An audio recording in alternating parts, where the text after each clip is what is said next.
tau hiwa ni te au hukuma whahiri.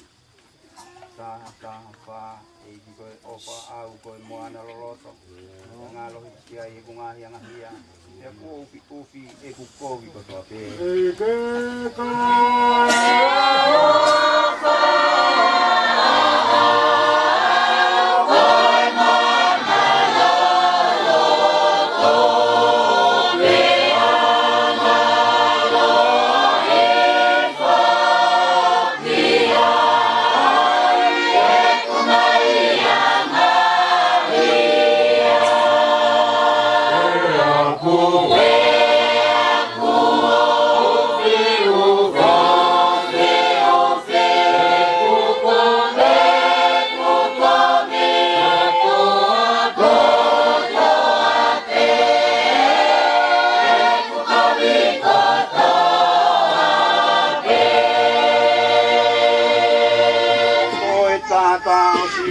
koe mau fufuanga o kukalanga i kina koe maanga ia pea atata ina ki mamani kotoa pe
Pulpitu alapimo telegame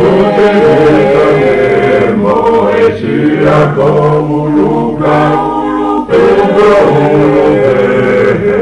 ilo ai penalote asiono ane tauele na kucina talatu fala osetane do e potu ogu hau mau mordi ai hoele ni utu talu funga mata toa kafe huile vai hata sola beate de talangela alu que moe fare talanoa que de tala tua tata moto mau apitalu fualo iloia elubeano tu ia ola uikuoma per moi fanata butulo mo amo tabui wai ko puna per mau ya per me pai mo mama u fogi ke kai hau hei no he ko makulu mai aku gafu io ai tonga mama mai tonga kisi hoku fatu hau ke taruru koe matania e folau pea hei kai koe tatau i seisa oku ke tau ele ki au io he oku ke ilo laha tau tapu oku finita hono pe au he oku foku whaka whele au e toku la keia whika keia puteria e whololo e hauna ke tawhia ka ke roha matatu e okai oi ha matangi wa whalala e sia e afuhi a tekisi sola o nei fia mahalo o pute wolo ia mahu e tami mei te uhi a te ake wawana Pure polisi, mero I mere la tu taulahi hono talitari me painga. E fiaf koni fa malot ka te koe pure polisi. Pega ki motolu I lotoni, taitalele heni ai. Kau fafonga e lolo kakala te au, a lele mea fo me kolo e lose. Me I Portland, malo e ngau e mehena alele, fa malo atu no shea e prokalama, o fatu ki ho hoa whanga ki a whaiwhikau whinau, mea fo au pia moe family.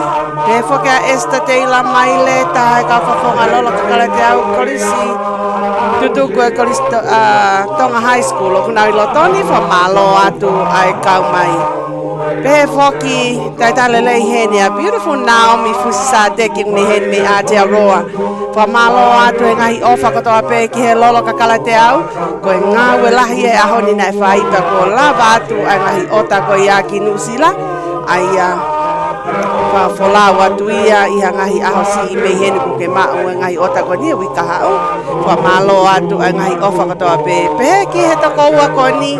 Hi beautiful kalesi ta hau whano e me lotoni me Seattle. Taitalele ko e kalesita ka pe whakalope I ta hau tau pe me Arizona. O kunei lotoni ta maiki. Oua. Kore ati mo eiki pe mua ka mo share te tau polokalama. Mako e osi pea fo i hiwa ko niku tau kamata lewa. E ko ne hoko ai ono te tau kolosi lewa ki he leti o a Pasifika. E hu mai lewa ai pule o leti o Vake Tali Folau a sentu alau makahili. O whakahoko a te polokalama ko ni e kunau lotonga whaifono ngā tuki Seattle.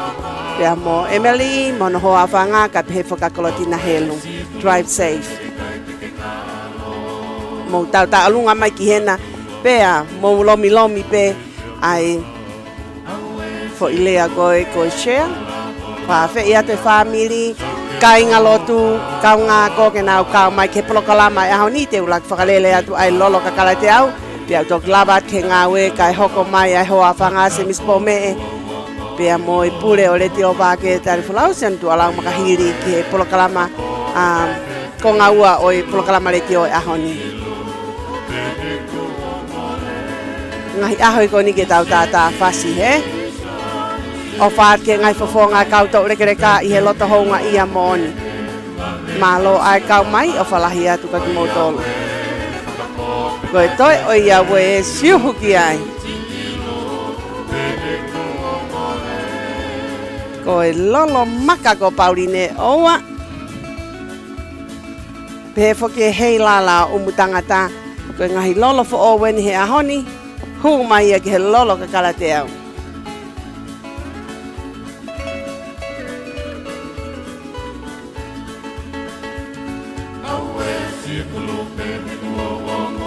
Seuke.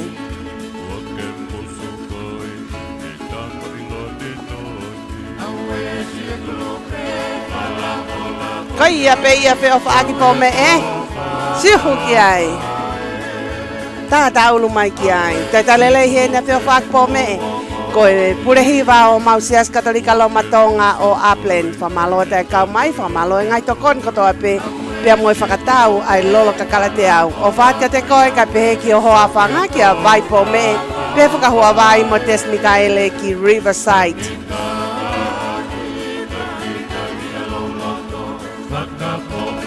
Koe toi whakapoe. Koe ia pe ia nā mfusa te kie.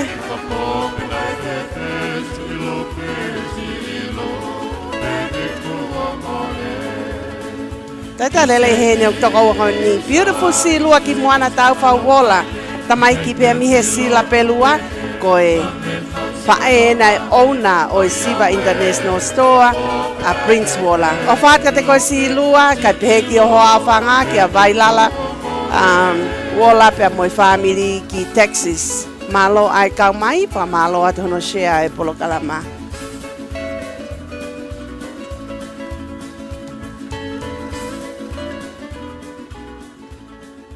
Moala ani seko fa malo te kau mai ka pehe fuka moala finau.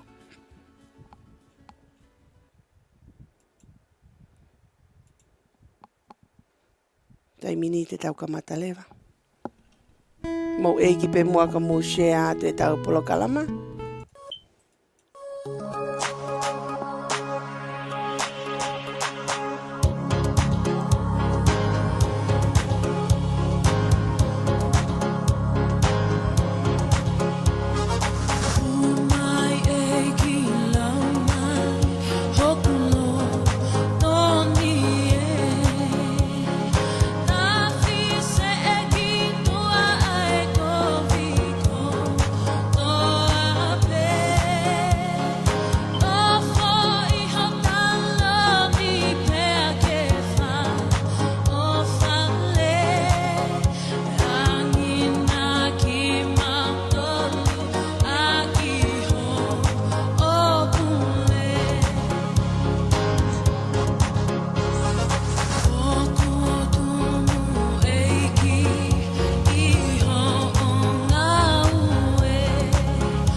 Paenga o e le tio Vake Tali Folau. Ai whakawhehoko taki anga o e tonga I he kolope. This is Radio Vake Tali Folau, where Tongans can connect globally.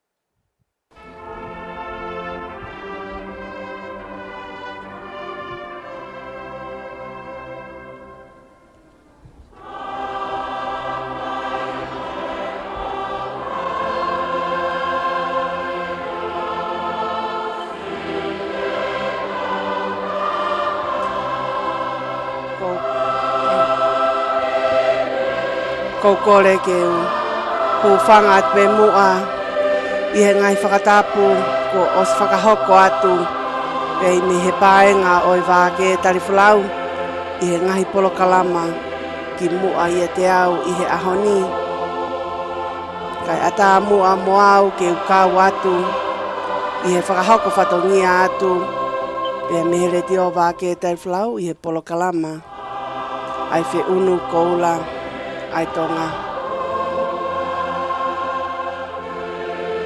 Tai talelei whoki heni a ho weiki. Pia pehe whoki a haa mata pule. Pia pehe a kautaki lotu koto ape. Pia pehe whoki ngai fofonga o e kau tau koula e koe kau tau lekereka. Pia pehe whoki he kau maulakanga o reti o Vake Tali Folau, ki he pure o reti o Vake Tali Folau, sione tu alau makahiri, pia monohoa o whanga, e meri lau kau tofu. Pehe ke tale kita o Vake Tali Folau, ki he tokta a whapalu, pia monohoa o whanga, karis palu, ka pehe whoki he Mary mele lātu taulahi. Pia pehe whoki se mispo mee. Pea moe kaungau e a leti o Vake Tali Folau I he loto hounga ia mooni he ngahi ngau e kumou whai I he aho koto ape ko e uhinga ko mou ofa I ho tau ka inga tonga. Pea pehe ki he sola moe vulangi o kumou mea mai me he tapake ke he o mamani ki he leti o Vake Tali Folau. O ki ai o whalahi ki a te kumou tolu pia moe loto hounga ia mooni I ho mou kau mai pia mou shea e polo kalama pia pehe ke he taimi o kumou vahe mai ai I he paenga o e Vake Tali Folau. O tau kai pola ai wha o ai e tau ngahi kato pia pehe whoki ho mou ngahi vahe o ku lava pia ki nau tolu o ku itage nau ma o e fia pia pehe ke ngahi whasi o ku tā atu he Vake Tali Folau. O ku lau ia ko e vai whakanonga.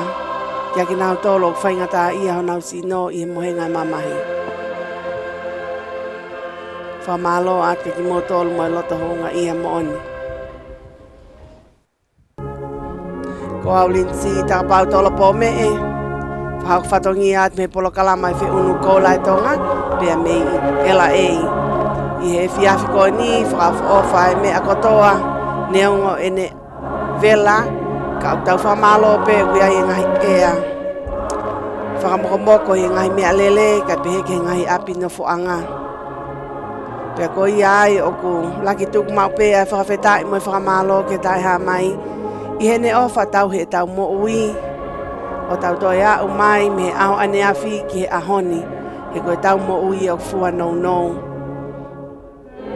tau fia I he ngahi mamata ko tau ngai whamiri o kunau kei mau ai mo ui he mātua I he whangakui kai pehe whoki he tau whanau me whangamopuna Neonga o wea i ngahi loto whare, o kutolo i mata ai huki tonu ai a ngahi whaingata a. Ka koe hala pe te tau fōwai. He ko ia pēna ne fōaki, pia ko ia pē kune toi to o. Ka tau whawheta i pē, i he ene mea, o kune whakatutu umai ki he anga e tau moui i he aha kotoa pē. Ko ia o kutai lelei ki mō tōlu, o ku mō mea mai ki he polokalama i whiawhini i he loto honga i a mooni. Whamaloa ki he tokoua ko ni ka wilo whinau ki Ontario, ai kau mai, whamalo lahi atu e whakarea mai. Pia pehe whoki ngahi o whakatoa pē o ku mō whai mai ki he lolo kakala te au, ko uhinga o ku tokoni mai ia ki he ngahi fua whatongia e whamiri si asi o a upe ki he reti o Vake Tali Folau i he loto honga i a mooni. Tai lelei he ni hoku ki te hina ko ani, ko Arisi, Numia, Chiuni alo wena takapau tolo, whamalo at ka te koe, si o tauhi e tau whae, ka ke maulawa to tongi ho mau mo ua ka te koe ki te hina ko ni, te ka ke mau hoa, si nofpe o tauhi mau whae i Aotearoa. I love you, Mom. I know o kuke si i mamata mai pe i he televisione, o i he whakahoko whatongia ko ni. O whalahi atu ki a te koe talamasina, tankina ta pautolo. O whapeke ke i tahui pe kohe tamahe wani, ke atpeha sina mo ilelei ki a te koe. O whapeke wawe mai ai whakaata e wholau aki, kausi i wholau atu o umatu ki hofofonga. O whalahi at ka te koe, Mom.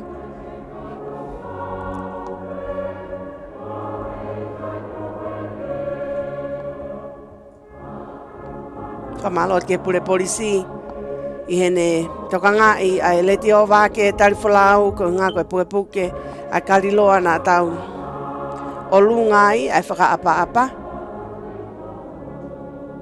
Kako leti o ko ni o whakalata he ku ikai ke whaiha lea o ku tae whiunga he koe polisi houa ua whai hano leti o Vake Tali Folau. O whalahi at ka te koe Mary pia mo e loto honga ia moni. Ko ki motolo kai ke si whakahoko atu ho muhingoa o whatari taka te koe malo ai kau mai whamalo at ka te koe a ngahi tokoni ko toa pēki he lolo kakala te au. Ko iai ka inga koe ahoni tau ongo i o ku tau fia tau whanong ke ngā hiwa whakalotu koe tau oanga e whawhetai me whamalo ke otua i hene ngahi ofa ko toa pē. Ko tui ki motolo mo whewhanong a ke hala ko mo osma mata tonu pē i he aha ko toa he mea koe accident. Ka ku tau whakamalo o ku tau hao me ngahi accident ko ni whakaau ke lahi ange pia mo e pisi ai hala i he mea koe mea lele. Ia taimi ko e na tau ilo, tau whanonga mai ki he whanua ko ni hange peko tau whanonga ki Nuusila. Na e mea lele pe taha ai ngahi api tonga o tau ilo i. Ka koe au mai ki he fukuonga koe ni wafe wataha i he feitu ko toa pe kone whakaosi ako peha ki tamasi ko si whakatawa ni mea lele. Ke he pe ai mea lele a mami, ke he pe mea lele a te tito, ke he pe mo mea lele a whanau. Peko tau tāna ki ngahi whika o ngahi mea lele o e api kotoa pe, tau sio ange koe whakaawe nia ke whakairifia ange ai te nofo koni i he freeway. Ka pau peke ki hataha ke te kāpulu mo ia, ko te osi nofo pe kita he houa nima, ki he whā i he freeway pato ki au mai o hange ko au.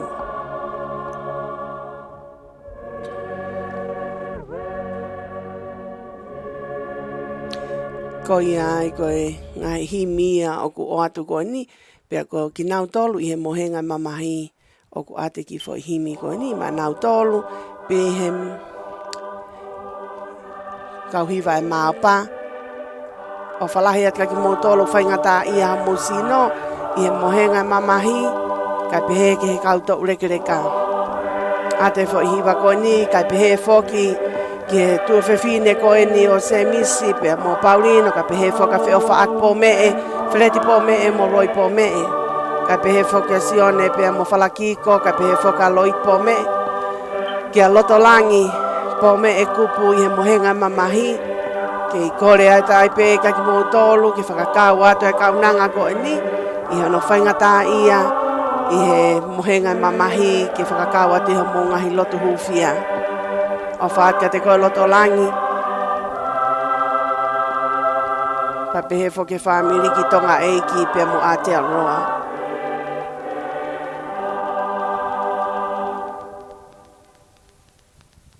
Lomi atu pe share ta polokalama. Whamalo ati he kau whafonga lolo kakala te au hono share e polokalama. Malo wilo.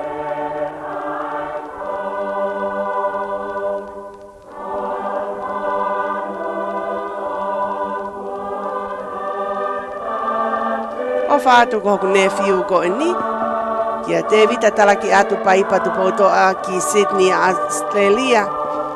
O whaatu ko te vita ka pehe ki a beautiful wife, ka pehe foko ki whanau. Ka ko o whaata ki mautolu, ka pehe foki o whaati whanau ki a lona moala mo kimi. Pehe foki ka Cass pe mo Lindsay Jr. Si i lockdown ni o kumo si tofanga i Australia. Mau lotu atu pe ma mautolu. O whape o ku whainga maari e ai mea kotoa. Malo te vita, malo si i kau mai.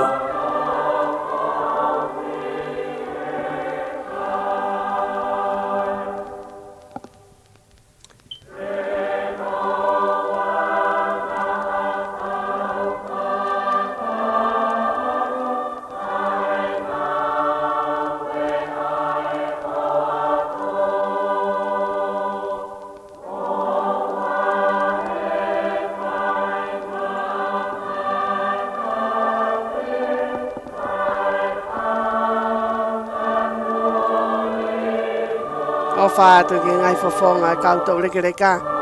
Si kawai e whine eiki, kono si tau walu hiwa eni. Whamalo atu ke si ono kainga lotu, si a stonga tawataina o Henderson, Auckland, New Zealand, e ngahi o whakotoa pe, kono si whai mai whae masiva ko ni, i he taim kotoa pe, i he loto hounga ia moni.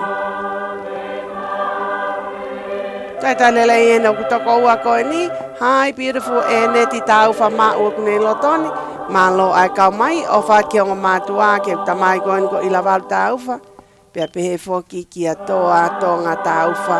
O whatka sami uka pehe ka mansela pia moe whamiri ki ela e malo si kau mai, wha malo tono share e polokala mai neti.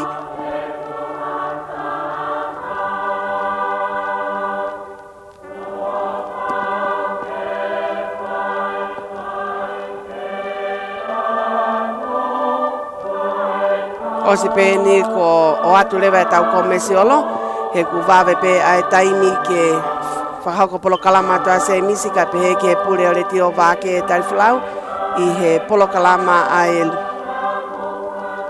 hoko koni i he reti o Pasifika.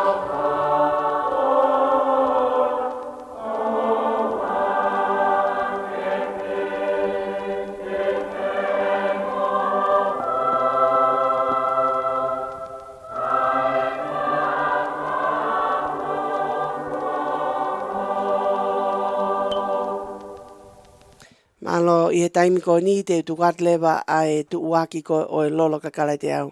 Taimi ko ni e tai e whasi te uhanga pe o whakahoko atu ai ngahi koloa ai lolo kakala te au. Mo whanongo ki ngahi lea o e tu uaki. Oua!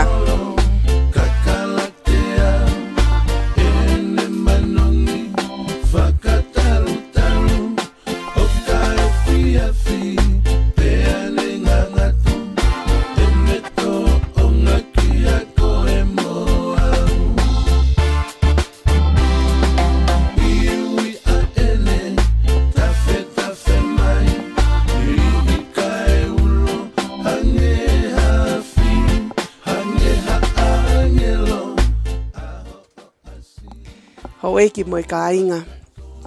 Ko ki i talanoa ko ki he pongpong ko ni. Talo e ku whoki mai me he ngā we. Ko toki hu mai pēne ku toe minite hongo fulu pe akamata e polokalama retio. Ko e talo e ku PC hono ngahi o e ngahi ota lolo ko e ni pe a mei inu sila ka pehe ki Australia. Pe a tuku ke he whoki a ngahi ota ko e ni o ko mai me he pei area pe a mo Hawaii. Ka kou whamalo atu i he loto honga ia mon ka ki mautolu o ku mohanga o milimili ai lolo kakala te au. Pea fupisi au pito ai kau whafofonga e lolo kakala te au. O hange koni ko no whakamatala atu o ko whaatuwaki atu pe. Ka pau te ke milimili i he fo i hina lolo kakala te au. O ku ikai ke fie maari e pe ku ikai ke fie fia. O ku lava pe ke o mai e koe whakahoko mai kai o atu ho seniti. Ka ikai te mau eke atu pe ko fo i lolo ka ha mea u koe ki sa ia iai. U ngā he ku ao ngā ho seniti he koe te tuu ko he la ai whangata mai tai mini Amerikani. Ke whinga e tola hongo furufu hou e taha o ku whaingata a hono mau. Mau e paanga whanuani i he whaunga whaingata a mo oni. Koe ka koi ai o ku taimini i. O ku i kaipe whoke whaihata la ai ki he minimiri koe ne lolo kakara te au. Ka koe hange koe ngai ki palapalema e hoko mai i he ngai wike ko hiri atu. Koe launga i he lolo kakara te au. Ka ku i kai koe lolo i a mautolo. Wai whahinga una o hanga o ngau e ake pe ai lei polo ai lolo kakala te au ka ku ikai ko ha lolo kakala te au ia whaingo fua au pito he ko au pe ko hui ai lolo pe ko au pe ko ilo no whakahingo ai lolo taimi ko te ke launga mai ai o ku ilo i ngofua pe ia ko ia ai ak mo tolo mo milimila ai lolo kakala te au o ku ikai pe ke to loi ai ne alaha o ku atka te koe ai fia, o ku atka te koe ai mo ui fo o ki ho, mo ui i he taimi ko o ke mirimiri ai lolo kakala te au. Tau te whito ke whanki i. Pepe, aonga ka ki nau tolu, hange ko whamatala ki mua, nā tau i tonga, nā ka kato pe ho tau lai uluna ka ki ngangana. Pea pehe fo ho tau kiri, kakai polinsi a koe kakai kiri whaafu of. Ko ngana ka ki tau toi mirimiri e toha low sini, pe katoe mea, nā tau milimili pe ai lolo tonga. Ko hene utau toi foki pe ka lolo tonga, ko lolo kakala te au, i he ngahi kakala kotoa pe i ailani o kumau katoa pe ia mi he lolo kakala te au. O hange ko ngahi polo kalama au whakahoko atu he kau whakafofonga o lolo kakala te au i he pōtu site kotoa pe i he reti o sofa, tai mi walu ke he hiva, whamalo ka kolotina helu, i hene o mai e whainga maari e koni, kia esta te ila maile, i hene tatake ngahi polo kalama koni, ka pehe whakarinta malua, pia pehe fo kia alele mea fo o, pia mo toi umfotu, pia pehe fo kia ofa pa kofe, pia mo Lucia Louis Thompson, ka pehe fo kia silua ki moana ta ufa, ko ki nau tolu ia, ku nau wha akau atu i he polo kalama reti o koni. Pia aku whakalata au pito, pia ku hange ko lau, ko mau vai pe, he koe ngau e koe a kau whewhine koni i he lolo kakala te au, o hange ko ku whakarea.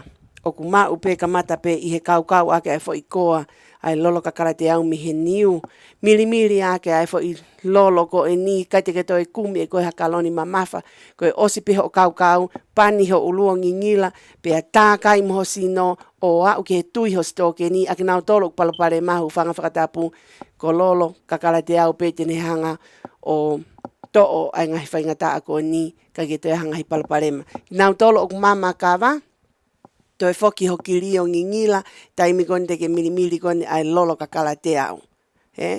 Pea aku, kake toi milimili, ha toi mea ke, o a weni ki he low sini, mahako kumo tolu koni i lotoni, pea me inu usila pea mo Australia, kuna os whakahoko mai, o ku lakange pe ai low sini ai lolo kakala te au, he ku wao hou ai whaavalu, o a weni ki he vete honau whanki te unga, whetongi, pea tau, pea o li ki he misini fo, pea fo, kake te fie mau hangai me eke whakanam lelei ake fo, he ku kei tau pe ai lolo kakala te au i honau te unga.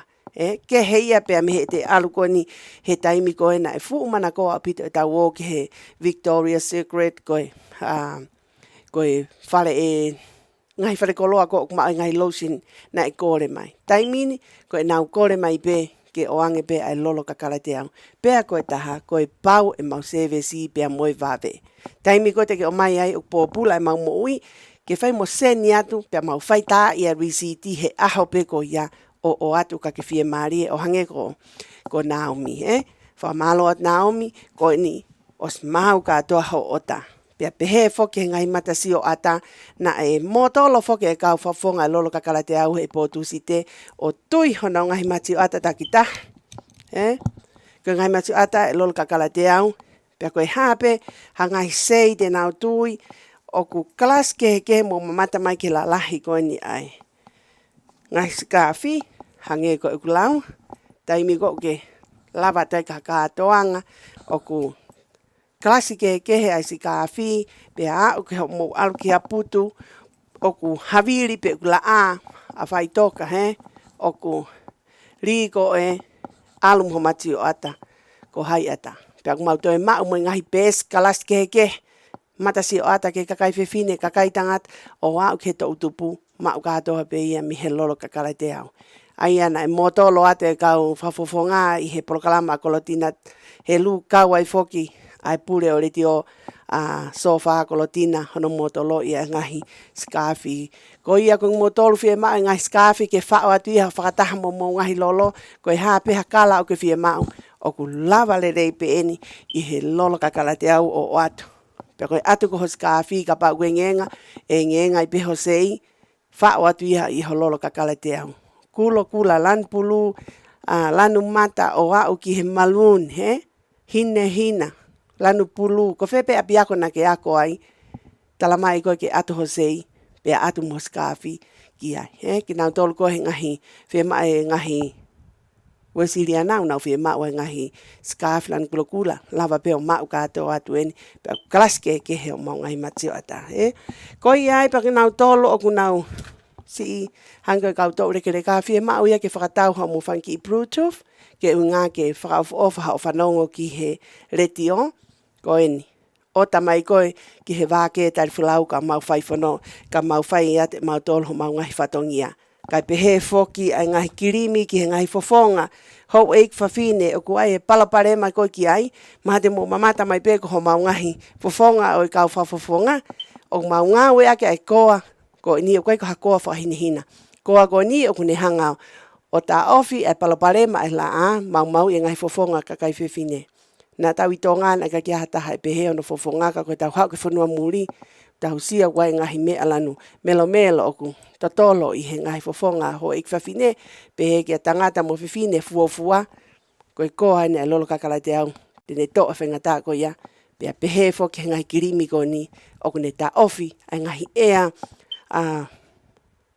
ea koe whanuani fo ke paku ia ufanga whatapu tau sio peke kolo whatonga hanga pe nyongone tatao ka ko tau tui pe ta wala po mapaki lo akauia ta e aunga o ku pehe akiri po o tau tol polinsia he tau hau ke ngai fonua ko ni mafai mo mu i vai ko taim ko te milimira ke lolo kakala te au ta kai pa ke twisto ke ni ka ki hapalo parema pe mo kirimi mo ko ko ni te ke beautiful pe ko au ke ngata anga he ko ngai ko lo ai lolo kakala te au kai pehe ke ngahi kafa mo tolu fie ma ngahi kafa ko ni ai lolo kakala te au i he lanu ke fie ma ngahi kafa peka lava ma wa tia ka pehe ke ngahi kahoa hilala o kulan kula lan hina o au ke lanu ngenga ma ka to atu pe moia pe mi he lolo kakala te au ko ai pe pehe fo ke ngahi mono ka inga o ku kai pe ke to lo ia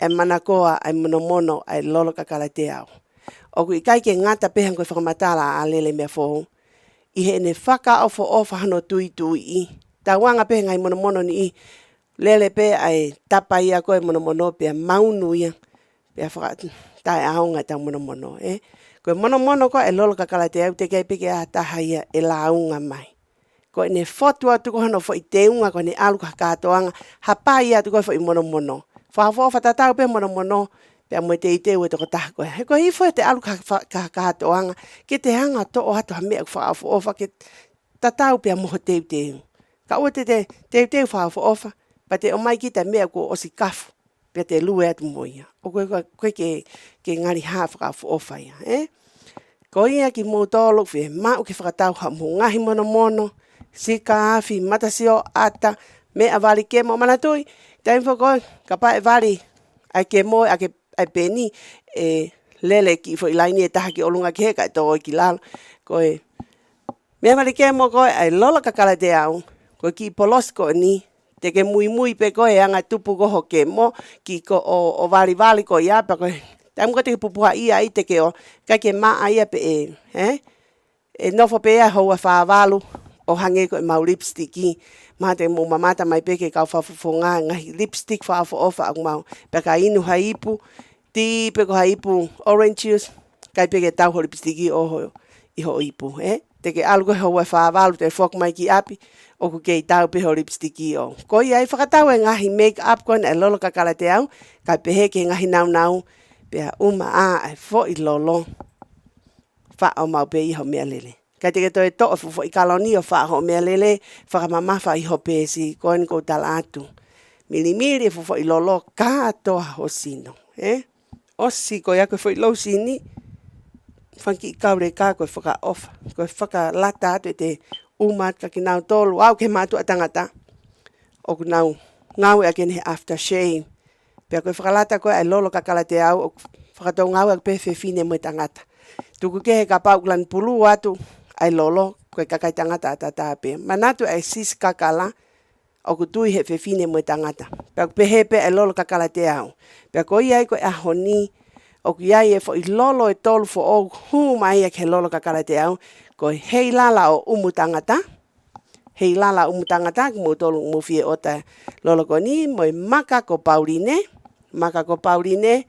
Ki nau tolu me hapai masani, mahalo ko nau osiloi, pa moe funga, ano hehea.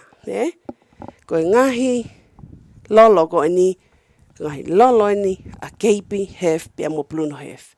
Mo whakatau lewa mo lolo, whamalot ka Luisa makau i halafi.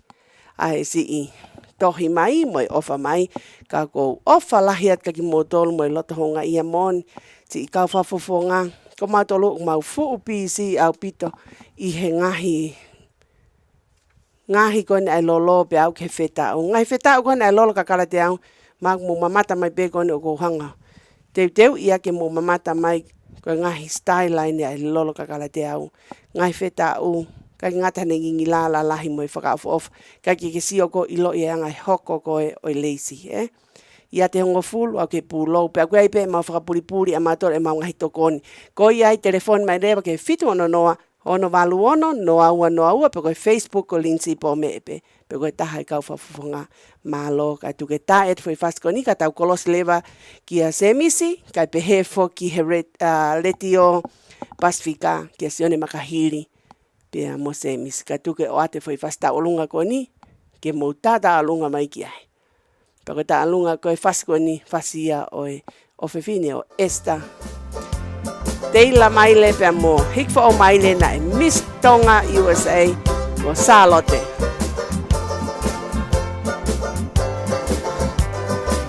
Oua, koia pe tata alunga mai ki ai. Fiu, koia pe pure polisi. Vele vela.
Emily.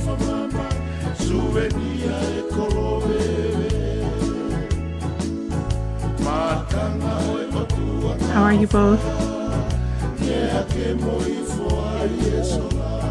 Tired. Doing well, thank you. Nice to meet you.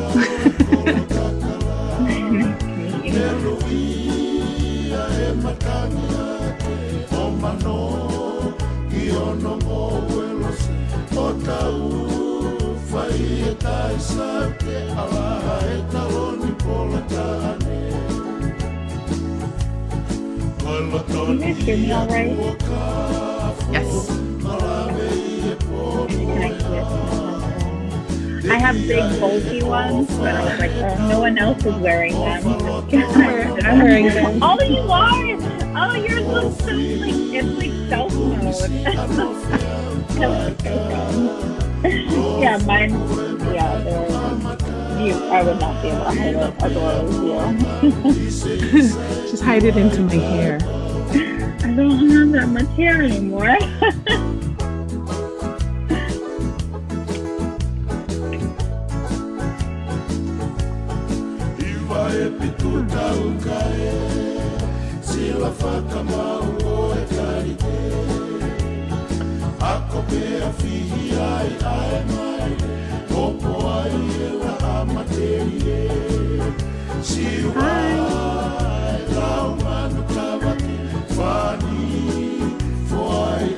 Okay, I'll be introducing you guys to the radio. Sounds good. Okay.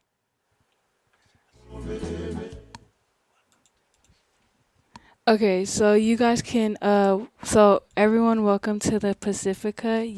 These ladies can introduce themselves. Hi, nice to meet you. I think this is our first time with you. And I think you're with the radio station, yes? Yeah. Okay. My name is Marie. I'm inside, Alice. Thank you, Marie. You're welcome. Thank you, Marie. Hi, Emily. I guess we'll just get started, yes? Yes, please. Okay.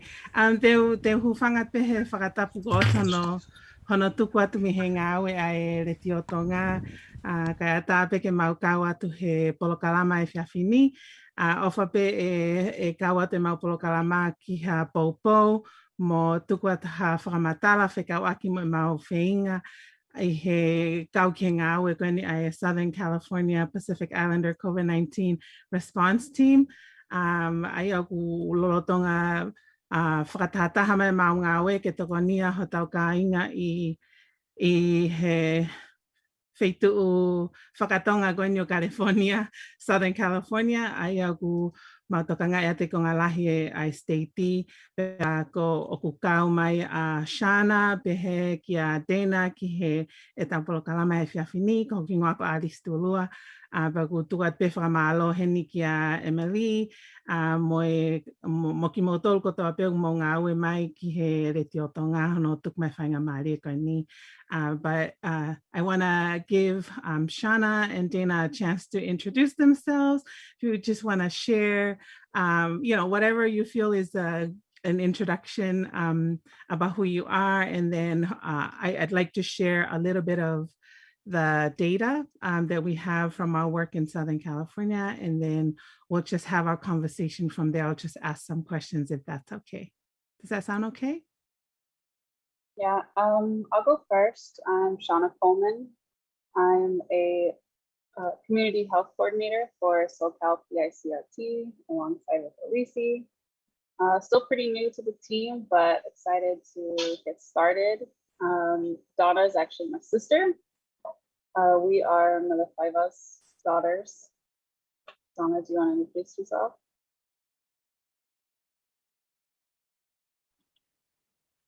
Hi, my name is Donna Williams. Shauna's my sister. I do volunteer work with Central Valley Pacific Islander Alliance, or CVPIA.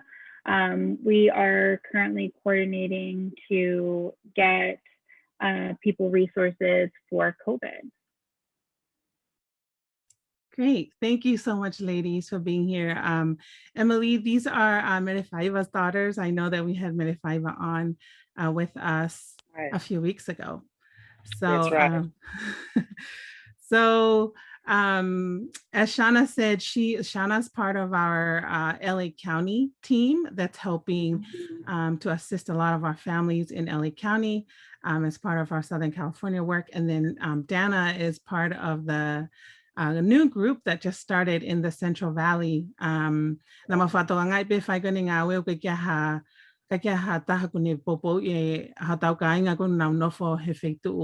Bakersfield, Fresno, all the way up here to, a large part of the Central Valley. We have a growing community there. And so, because we have actually the group of people that came together to start the Central Valley Pacific Islander Alliance. It's a group of all young people. And so they came together and they started that. They actually already held a vaccination clinic, food distribution. And so they're continuing to build the work over there. So I'm just really happy that Dana's here from our Central Valley team to share our work there. Right. But, that is very awesome. And because thank you so much for making it to the program. Radio Tonga and our listeners really appreciate. And it's great that we see young people being so active in this kind of job. Since the beginning of the pandemic, we've been working with, our age group, like Sione's age group around 80 years old. I'm 35. You can hear him. and but having you guys is really a good benefit for our community, and see how you guys are working out. And also maybe when you explain how you do, how you're doing, that will attract other young people like Marie. Marie might want to volunteer for the Victorville community. Marie's in Victorville. Marie's dad is Miss Bome and Mom is Lindsay, and they are in Victorville, California. So Marie might pick up something and want to do it in their community, yes, the Tongan and the Pacific Island community over there, because it's growing. The population over there for in Victorville of the Pacific Islanders is growing. So I'll leave you guys. We can talk as we go. Okay. We want to learn as much as we can from you. Thank you. Thank you, Emily. Is it okay if I share my screen? I want to share some of our data. We might as well provide. Definitely. Let me see if I can. Just ask Marie to make there. Oh, I can do it. Great. So I just want to share some of our data. When people can see what the numbers are saying is going on in our community. So just to reintroduce, we're part of the work in Southern California. But of course, Southern California, Northern California, and also, across the country. But I wanted to share, there's a large community of people that are helping to contribute to what we're doing around COVID. These are all of our partners in Southern California, as you can see. Shauna and Jana's mom, Melifaiva, actually just started this new organization that they're helping to build up the Tongan community of Southern California. But these are all of our organizational partners. Some of them are larger organizations that have been around for a long time, like Okapica and LEAP. And some are smaller ones that have also been many of our elders, like Pacific Islander Health Partnership, But these are all our partners. The Young Samoas out in the Inland Empire. A lot of these folks are also in LA mostly. You can see here the Marshallese Youth of Orange County organization is in Orange County helping Marshallese community. So our efforts is helping across our community, but we're the Tongan side, we're the Tongans that are in it. And that's why we're here with Radio Tonga. Before you continue on, Alice, can I ask a question? Yes. About the Tongan American Youth Foundation. Mm-hmm. Is it in Los Angeles too? Yes, that's also in Los Angeles. That's largely volunteer run. It's led by Vake Tali Folau, and Vaka works for the county of LA for the Department of Children and Family Services. So he's really familiar with the county structure, but anytime Tongan American Youth Foundation is doing work, he usually just recruits volunteers to be able to contribute to the community. Mm-hmm. Wow, great. Thank you. Okay, so I want to show some of our latest data from Southern California. So this is looking at 5 different counties. Our Central Valley data is not here because many of our Central Valley counties do not disaggregate and report our data as NHPI. So also this is the data for Native Hawaiian and Pacific Islander. So we don't have the Tongan data. This is just Pacific Islander altogether. But you can see here, I do a comparison of the cases and the deaths from 2 weeks ago. This was data that I pulled yesterday for a meeting that we had. As you can see in LA County altogether, there has been a total of 4,432 cases. And over the last 2 weeks, there have been 137 new cases that are just Pacific Islander in LA County. So the numbers that are in green are the new cases between the 14th of July to the 28th of July. You can see that San Diego County also had a growth of 75 cases over those 2 weeks. Orange County had a growth of 57 cases over 2 weeks. And when you think about it, these may sound like small numbers, but when you think about our community, these are big. This is a lot of people over 2 weeks' time to be infected. And then Riverside, we had 12 new cases between the 14th and the 28th, and then San Bernardino County had 33 new cases. The only new death that has been reported over those 2 weeks' time was in San Bernardino. However, our work in the community, we were able to actually identify at least 2 deaths in LA County last week due to COVID. So we want to make sure that we bring this data. Thankfully, we have not seen, well, I mean, if you ask me, 3 deaths in the community is too many. And so I think that's a lot, Alice. And I just, before you continue on, I just want to add on before I forget. The 137 new cases in the last 14 days, right? Yes. When I actually average, we look at like 10 Pacific Islanders per day, approximately 10 Pacific Islanders per day. That's a lot of people compared to our population in our in the Pacific Islanders to be in the, and that's in Los Angeles only.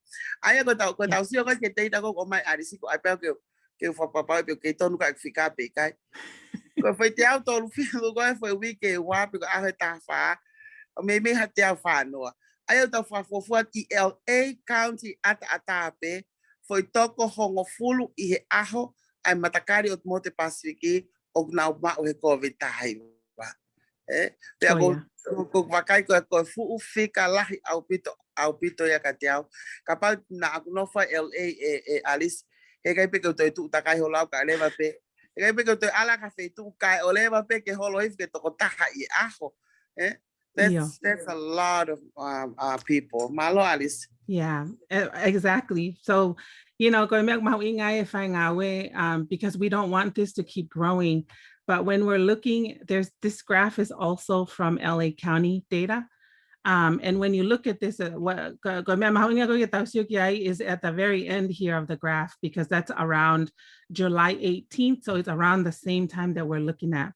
If you look at this, over the last month, since June, our case rate kind of went along. The purple line is the Black community.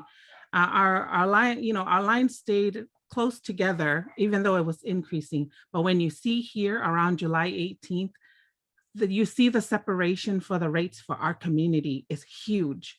So our case numbers increased way faster than everybody else. So our community continues to carry the highest case rate. And you can see by this graph, at least in LA County, the climb in the number of cases in our community is faster than any other community.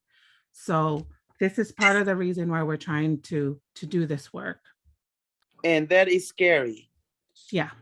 O whakairifia au pito e tau wakai koe ke kalafi koe ni teo. Whenga pe alis ke whakatakuega. Whenga pe ke ki whakatonga. Yeah. Excuse me. Como sia ke laine lanu engenga ko odmotu e pasiki. A laine lanu engenga sai. Ko ne fu mavahe ko laine ki olunga ko ne talamai ka tautol. Ko ki tautol o ku vave tahai a mafola a COVID tahaiwa. Ai Pacific Islanders. Kawai tonga whaka whehoanaki ko hoko hake ko ka tautolu ko ka uri. Black African American. Aya ko ka uri. Aya ko tautolu ya tau pehepe tautol. O ku toe vave au pito tautol matakari o ku vave taha ai mafola COVID tahaiwa kompea ki ngai matakari ke he. Kapau te tau whehu ia koe hahono uhinga, ko tui ko tō tāko tō pete nlawa pe ia o tāri o whakawhionaki ki anga e tau mo ui, whakawhionaki ki ngahi matakari ki he. Ka te tukuange ai meka koe te tuko e kalafi pe he taimini, pa te mo wakai ki ai tālu pa me sune wafi wataha, na ke whewhe whau e fu whai ke he alisi, Oh, yeah. Umai koe ki siulai ia, o kange ko tau puna wakapuna tau tolu kai keirere wakasitima pe kau. Ai kau uri ia pe au whema ke tau wakai ki ai pa tau ilo ai ko o tumotu ko matakau tau matakari o ku vave tah pe tau tuula vea ngofua tah ke COVID tahiwa. Malo Alice. Malo, Emily. And I think the reason why we see this is because we still have a lot of people in our community that are still unvaccinated. And we also gather more often than other communities. That's very true. I can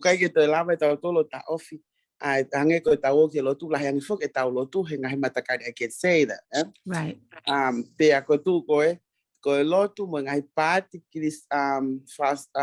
Party birthday, my mari, my hafua. Every weekend, hardly anybody wear any mask.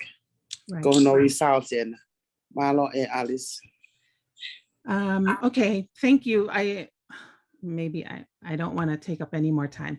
I sent these graphs to Emily and she can talk more about it later because I want to have a conversation with our ladies here today. But just really quickly, this graph is from San Diego Tribune, and it's just showing the rates of cases that you're seeing between people who have been fully vaccinated, because we do see positive cases in people who have been fully vaccinated. But compared to people who are unvaccinated, the rates for those cases are way, way higher and they climb way faster than the people that are vaccinated. So I just wanted to share that because it gives the reason why we're doing this work. Let me stop sharing. And so I want to pivot over and talk to our guests here because I want them to share about the work that they've been doing in the community. So I'll just start with Shauna. Shauna, based on the information that I've shared, and I know you were in last night's meeting where I shared some of this information, Can you talk a little bit about, and I guess maybe after you, your sister can share, can you talk about some of the work that you're doing on the ground? Because we know what these numbers say and what it is we're trying to do to help our community. Yeah, so we've been holding vaccine clinics every 3 weeks since about May. A lot of people have come through, which is really great, but the longer we've gone on, the less people we see each event. We also do food distributions, which those we're getting quite a bit of a turnout with the food distributions, and also testing sites. We'll hold those at the Lennox Church. Those have been great. And then the vaccine clinics have been held where? At the Stake Center, Inglewood. In Inglewood. Great, thank you. Donna, can you share about some of the work you all are doing in Central Valley, and also just talk about how the group came about and the way that you all work together to build the work over there in your area? Thank you. Yes, of course. So with our group, they were a group of people within the Central Valley who were working with other organizations, and they felt like we should be having an organization within the Central Valley. Like some of them were doing work within LA or in other counties, but they felt that we should create one for where we live and be able to serve our community, because there is actually a pretty big Pacific Islander community out here in the Central Valley, which I didn't know. I only recently moved here.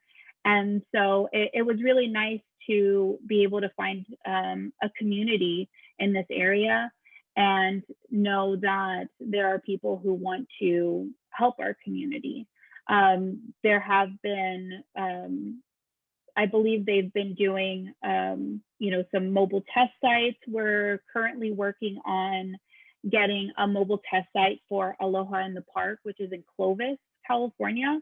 And we're hoping to get people to come out. And I believe we're also trying to get vaccines available for that event, because we've noticed that when it comes to community members, the easiest way to get them involved is when they're at their community events. When they see that the people within their community are supporting them and trust the vaccine, there's a lot more turnout and people are more accepting of the information, because there's a lot of disinformation out there.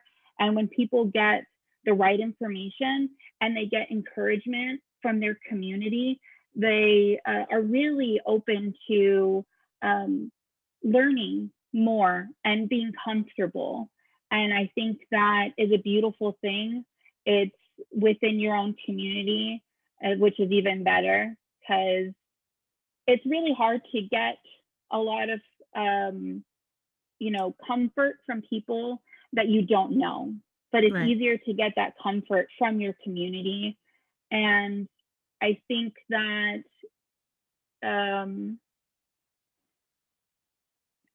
I think that it's wonderful to see that when we have events with our community, that there's a really big embrace for the information. Yeah, thank you for sharing that. Can you name some of the cities or like some of the major places that are in the Central Valley? I don't know if a lot of people know where's the Central Valley exactly? Yeah, including myself. Yeah, so Central Valley is places like Bakersfield, Lemoore, Tulare, Hanford, Fresno, Clovis. Those are some of the really big towns in this area. There's a lot of smaller towns like Selma and Armona. Like there's a lot of really small towns over here. And I am new to this area, so I don't know all of them, but those are some of the well-known places here in this area where we're trying to do outreach. Mm-hmm. Right. And I think I'm thinking of like Merced also has large population. Sometimes people consider Sacramento part of the Central Valley. I think you have to ask Sacramento people if they consider Sacramento part of the Central Valley or not. Um, but I know that part of the reason why we have large Pacific Islander population there is because of Army bases, or not just Army, but military base. So Air Force, Army. Can you talk, Dana, can you talk a little bit more of like some of the reasons why people are in that area, aside from the military? So for me, I don't know why there are a lot of Polynesian people in this area. I know that a lot of them are in Fresno, though. That seems to be the place. But I actually don't go to Fresno often. I know that with some of the people within our group, we've talked about like, oh, what brought you to the Central Valley? Some of them, yes, it was because military. A lot of them are like, this is where I was just born. This is where my family is. And that kind of seems to be the general consensus, is that a lot of people just had family here. And this is where their family came, and this is just kind of where they stayed because they really like this area, and it is nice. Yeah. Yeah, I know that some of the folks that make up your group also like go all the way up to Stockton. So like Stockton is included in that, and there's large Pacific Islander community there. That and I understand that a lot of the people that are living in Central Valley now are from either they moved out of the Bay Area because it was getting too expensive, or they moved out of LA because it was too expensive. Yeah.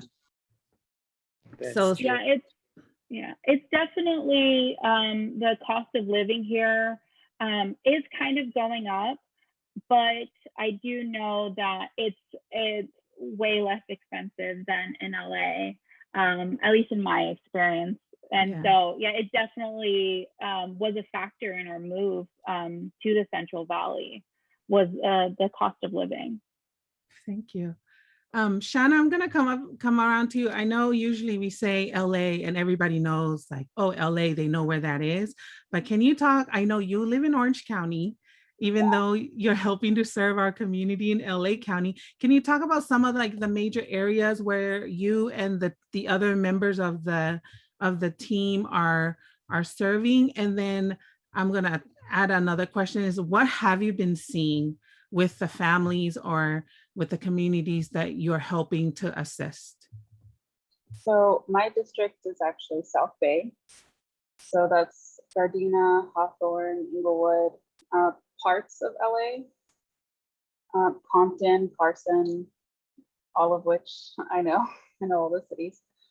And the rest of our team is like Long Beach, Lakewood, Paramount, more of LA, all the beach cities, Redondo Beach, Manhattan Beach, Palos Verdes. Yeah, I don't know everybody else's cities. Pomona. I get confused as to which ones are mine. But yeah, so we do all of LA County. What I've seen in my area, it's generally where I stay, is South Bay.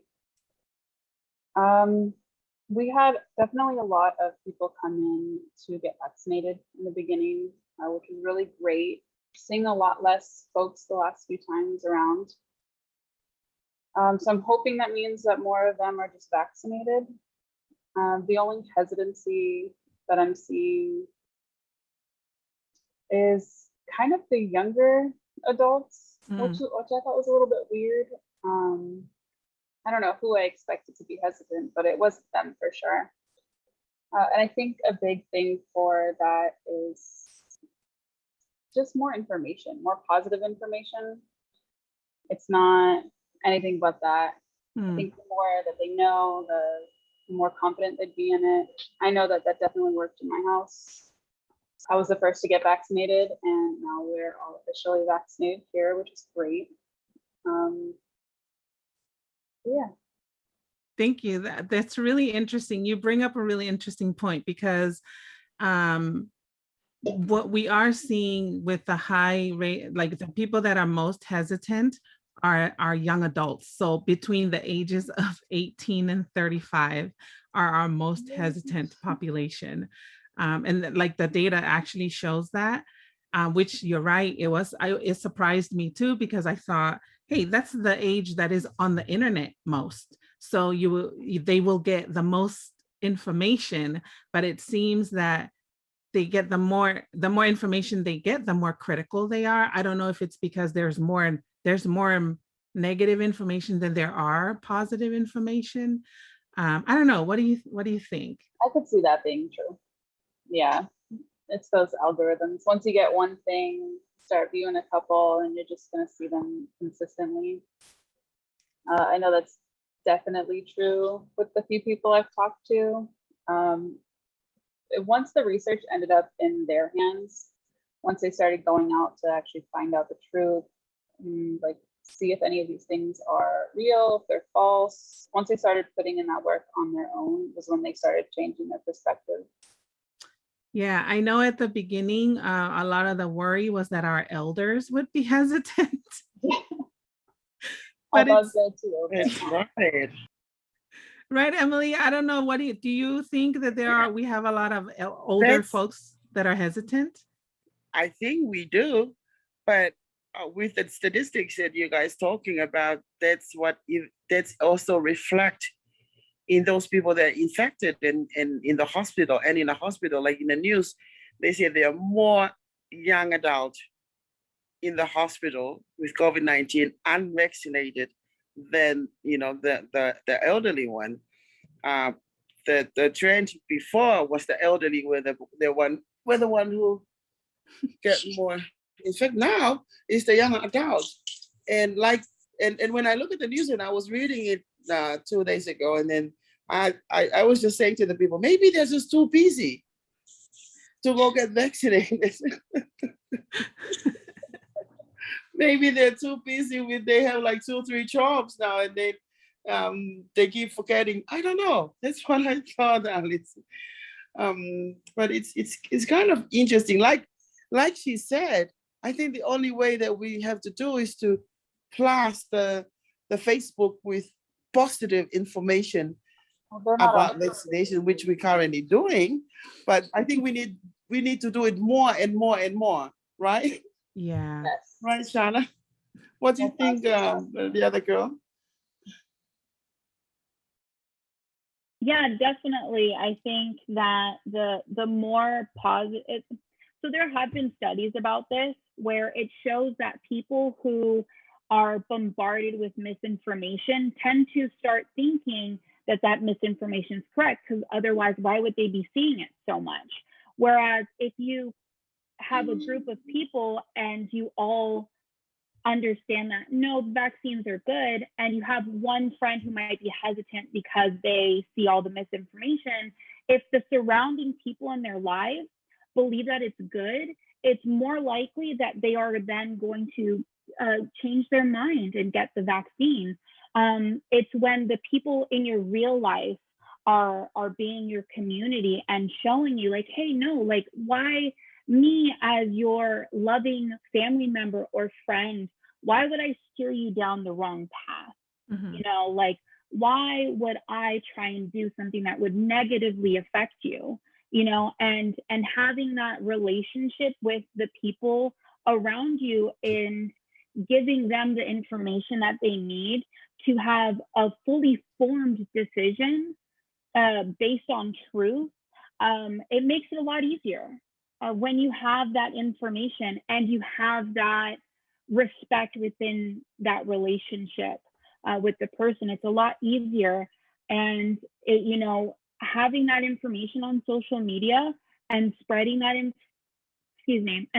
that like positive information, I think is way better than the fear mongering and the fear tactics that are used to get people to not want the vaccine or be hesitant about the vaccine.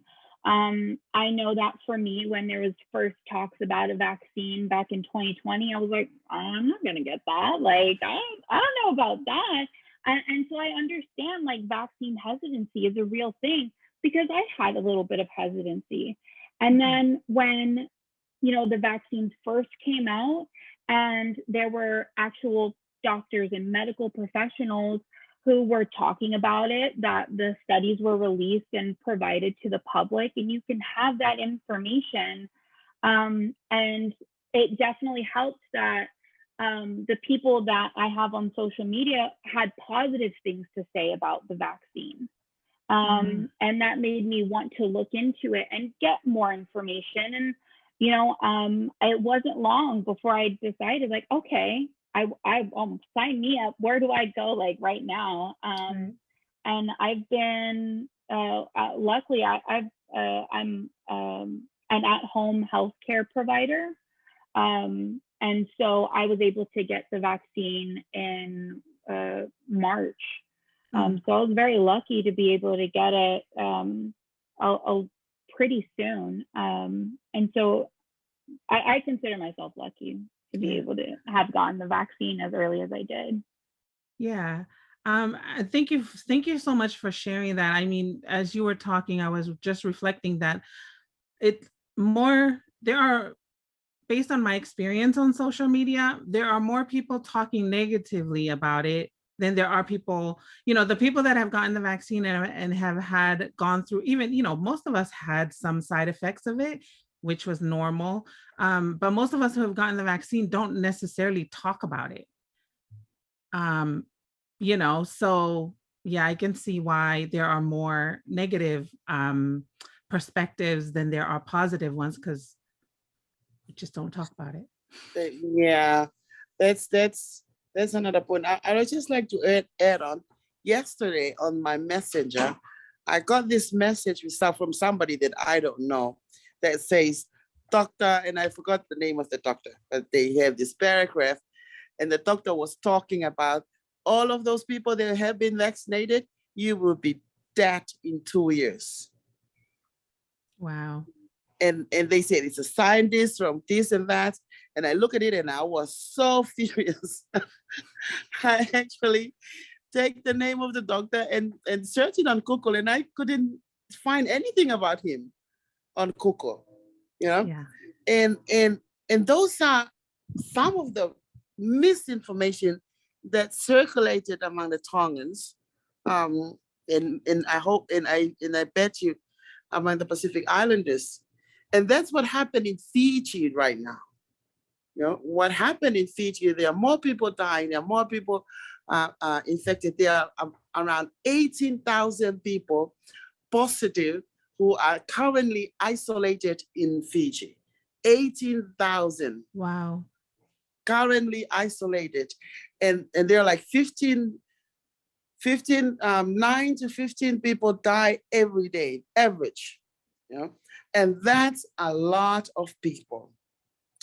And I see this news, and they said the Dr. Fong, that's the secretary for the Ministry of Health in Fiji, he also mentioned one of the causes of this is the misinformation that circulated in Fiji. And I think, like, if we compare the we all have, Pacific Islanders have all some kind of similarities in our mentality somehow.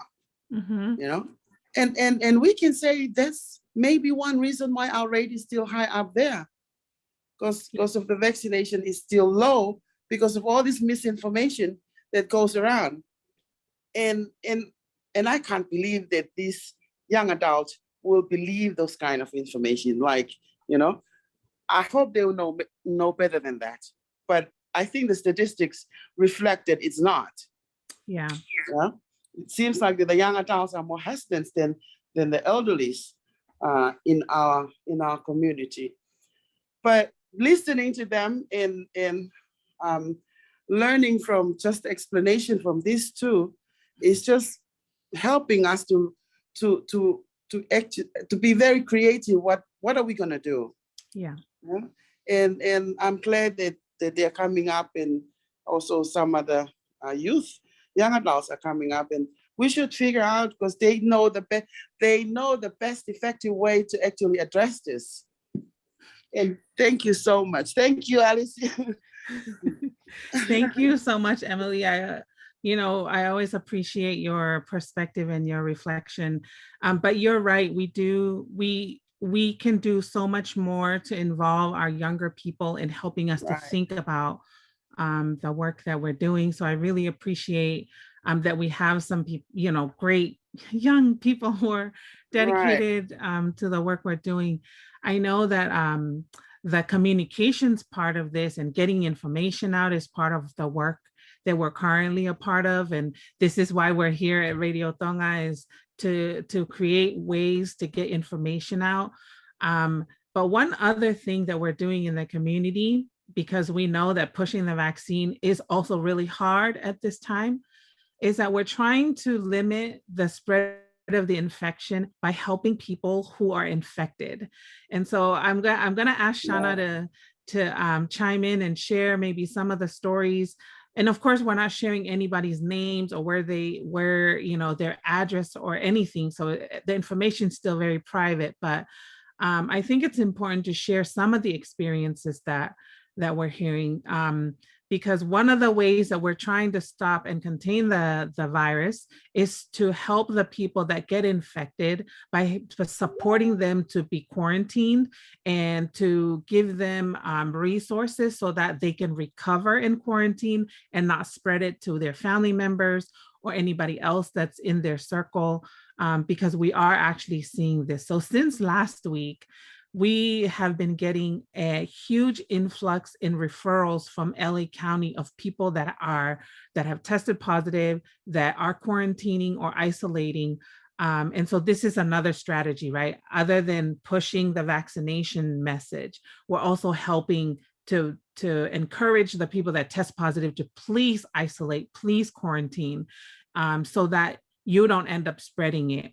So one of the stories that I got from our community is we had a nurse who reached out on social media because, you know, she knows we're doing this work, to share with us that there was actually an event that happened in LA. I won't say where exactly, but in LA, where a couple of people were symptomatic and still came to the event, and everybody that was there was infected, including her, somebody that was fully vaccinated already. And what she shared was that she was just coming out of her isolation period, and so she was fine. But for a while there, she wasn't sure how she was going to make it because she was in so much pain. But she believed that even though she was fully, that the actually being fully vaccinated helped her, because she can't imagine if she wasn't vaccinated, what the symptoms would have been like. And then, you know, of course, I just told her, you know, I'm really sad to hear this story, but if you know if any of the people that were infected that you know of need help from us, because we have resources to help people, please let us know. So she, you know, I said, ask them if it's okay for us to help them, send us their information. And she ended up referring a few people to us that we were able to help, who were quarantining. You know, somebody ended up infecting their mom, and so they quarantined together. But we're able to provide resources, like we can order groceries and have it delivered to you so that you don't have to go to the store. We can order hot meals and have it delivered to you. So you know, if you're too sick and you can't get up to cook, we can provide meals for you. We can help cover utilities, because if you're missing work and you can't pay your bills, or even if you need to file the paperwork so that your employer pays you for the 2 weeks or for the quarantine time, because that's, you know, the federal government made that funding available for employers to pay you if you have to quarantine. So Shauna is part of a team that is providing that kind of support to LA County and anybody in LA County that becomes infected. And we can even help if you can't quarantine at home, but you need to quarantine, say at a hotel. We have funds to help put you somewhere so where you can quarantine safely. So I'm sharing that so that if you're in LA County and you watch this or you hear about this, please let us know if you know anybody that needs those services and we can help. In fact, Shauna and her team can help anybody navigate any resources, whether you're infected or not. But we have some special funding to help people who need to quarantine. That's my pitch, but I want to hand it over to Shauna because I want her to share, maybe Shauna, if there have been some difficulties or maybe some successes that you've experienced in being able to navigate people. Well, I just wanted to applaud you on that pitch. That was really good.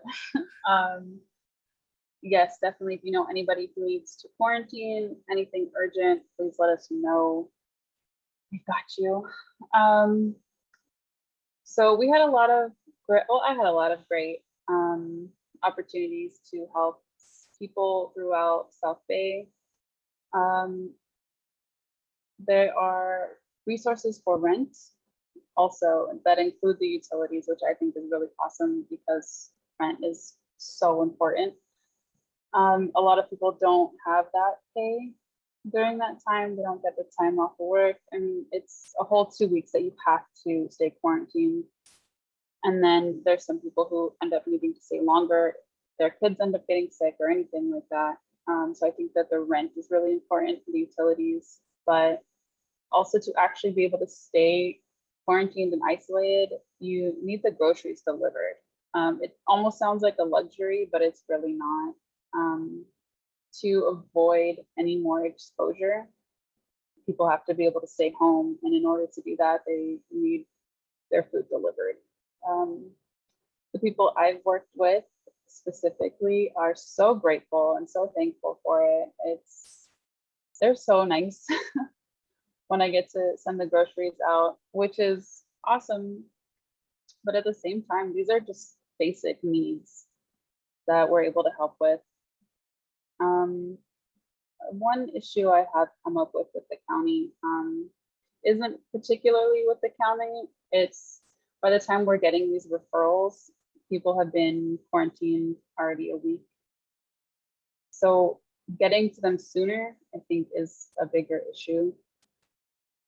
So when somebody does test positive, we want to be able to reach them like right away, day one. There shouldn't be a week where they're waiting around for help or for someone to call them or for the county to get back to them. So if you know anybody at all that needs anything to quarantine, please reach out. We're waiting for you guys. And the vaccine itself is really important, but people are getting sick, whether they're vaccinated or not. And so we're here to help through that process because it is tough hearing the voices of people just over the phone. I mean, I usually end up texting because it makes it a lot easier. They can't speak as much, especially towards the beginning. So whatever it is that we can do, we're here to help. Thank you so much, Shauna. I know that, your experience is way closer to our people because you're the one that's actually talking to them on the phone. I just pass on the messages. But one thing that I heard actually just yesterday is that states aren't using up the rental assistance money that the federal government allotted for them because not enough people are utilizing it. And so I'm just thinking, I know so many people who are struggling to pay rent during the pandemic, and there are these services that are available, but I think people aren't aware that this is available, or maybe there's too much paperwork. I'm not sure, but this is what Shauna and the team that she works with, this is what they can help with, is that they can, if you need help with the paperwork, they can look up the paperwork, they can call the county if they have questions, and then be able to help people. So yeah, it's one thing we're helping people who are isolated and quarantining, and we are also able to provide anybody that's impacted or anybody with like, hey, can you help me look up what we need to do for, I don't know. Have there been some like requests that you felt like stand out, Shauna, in what you've been doing? I wouldn't say it's all generally the same. People don't know how to fill out these forms. I don't know if it's built that way, but these forms are complicated. A lot of navigating through their websites gets complicated. Phone numbers are not always connected. you're calling what you think is your county, but isn't actually your county or your city. So a lot of that gets kind of lost in translation. Like I called a utility company last week. I got sent to like 4 different phone numbers and then back to the original one because they were the ones who were able to help. So it's time consuming and it's hard, and a lot of people aren't able to do that. Right. So these are some of the programs. I'm having Shauna share this because it seems unbelievable that this is actually someone's job, but we've actually been able to ask LA County. You know, LA County has given us money to make it someone's job to help our people make the phone calls. You know, figure out which phone number is the right one. And it seems ridiculous that that's someone's job, but that's what makes it hard for people to access resources. But that's what the Shauna and like a few other we have other young people that are doing the same things. That's what they're doing. They're helping people make it easier to get what they need. That's actually a job, and we're really proud that we're able to get money to actually pay people to do that, because it's frustrating. And imagine you're already stressed out, and you're trying to figure out how to get help to pay for rent because, you know, like somebody lost a job, or there was even, I don't know if there's funding still available for this, but FEMA had funeral assistance monies that was available. So just a heads up for folks. The federal government is actually going through approving what's called the infrastructure bill, which is a bill to allow, you know, it's a funding bill, and that's going to fund a lot of different things. But we know for sure that some of this is going to go into states and counties to support communities. So, you know, just know that there is support out there, and there are people that are out here to try to figure out how to help. So I just want to open it up to both of you to share. You know, we have about 8 minutes left. Can you share maybe some of the things that give you hope in the work that we're doing? What continues to give you hope in the work that we're doing? Or maybe even, what do you hope for? What do you hope to see for our Tongan community during this time and moving forward? I want to see more youth involved. And with me, what gave me hope for sure was there was a few vaccine clinics where I was seeing 12 and 13-year-olds dragging their older siblings in, and it was so cute. The older ones are like, oh, I'm a little nervous, like really worried, flinching. And then the younger one sits down and they're like 2 seconds and they're done. It was great. So that's definitely a lot of hope there. The younger ones got us. Nice. Yeah, I definitely think for me, what's giving me a lot of hope is seeing all the women in leadership who are really leading this call to action for our community, and really seeing how they are pursuing this for the betterment of people. You know, I think that there have been a lot of issues with the vaccine rollout, with how COVID was handled from the beginning. You know, especially with the vaccine, there were issues with, you know, technology, transportation, and communication barriers for a lot of people. And I think that is what is so beautiful about people in our community working for our community. Tavale Samoa said in a League of California Cities API caucus live that they had, she said, our community has problems, but our people are the solution. And I really love that. I think that is exactly what we need, because there is always going to be issues that come up. But if we have our community to help us move forward and to bring us together and fight for those resources that we need, you know, and spread that information, because the more people who have that information, the more people who know that they can reach out to you, the more people we can help, and the more people they're going to tell, you know. And it's a lot harder for a lot of people, again, due to those technology, transportation, and communication issues. And I really think that it's wonderful what you guys are doing. And I know that the Central Valley Pacific Islander Alliance, we're definitely trying to work our way up to that, because we are very new, but we are very excited and we're very hopeful to be able to serve our community in the best way. And it's easier to serve a community that you're part of. Because again, our people are the solution. And I think having these talks and spreading awareness also gives me a lot of hope. That's amazing. Don't worry, I'll help you out. Thank you. Thank you so much. Shauna, do you want to share more? Yeah, well, I have hope a little more now. This is definitely a family thing. I think we got a little trend going on here. That's a lot of hope there. Yeah, I want to share. If you're ever moved to do something in the community and you don't know how, I would say Melefaiva Blagojevich is a pillar in the Tongan community in LA. I'm sure that every Tongan in Southern California probably knows who she is.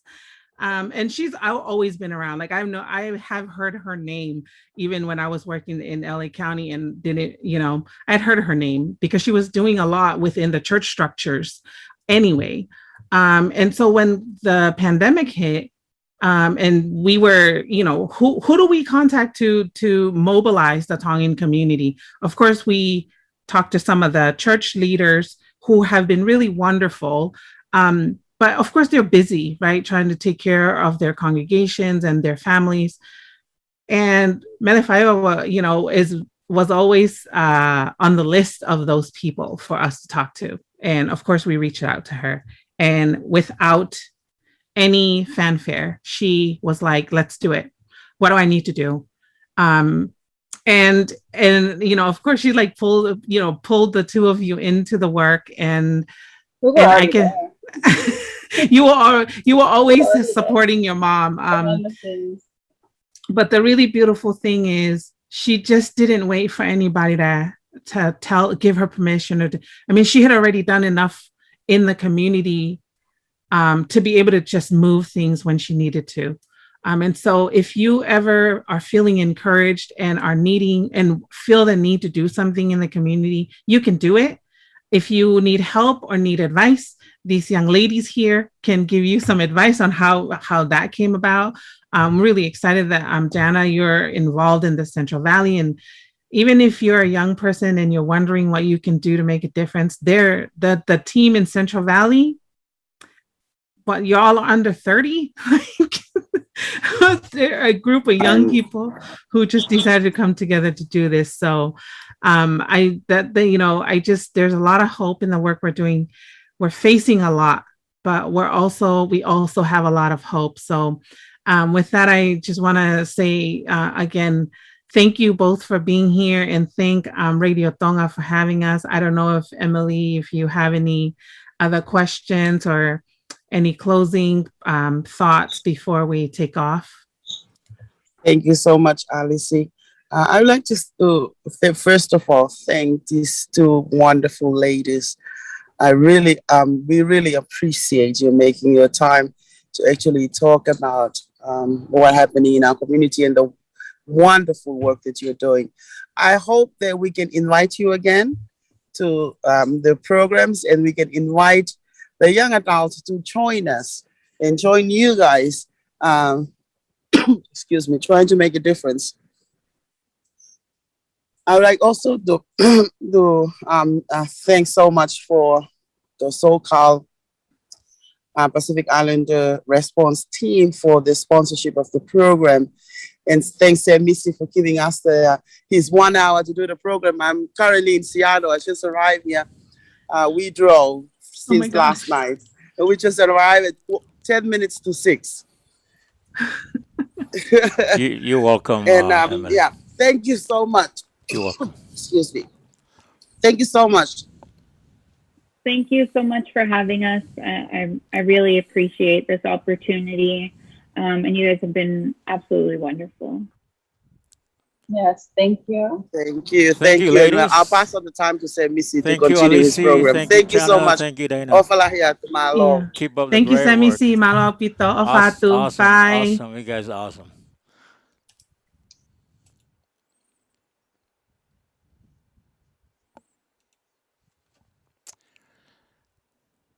Hoi me kainga na mo toki mea mai aki he polo kalama ko ia ai Pacifica ki he kauwhewhine na nauhanga whakahoko atu ai polo kalama ko e ni. O gai ai whiawhia lahi ko hia ko e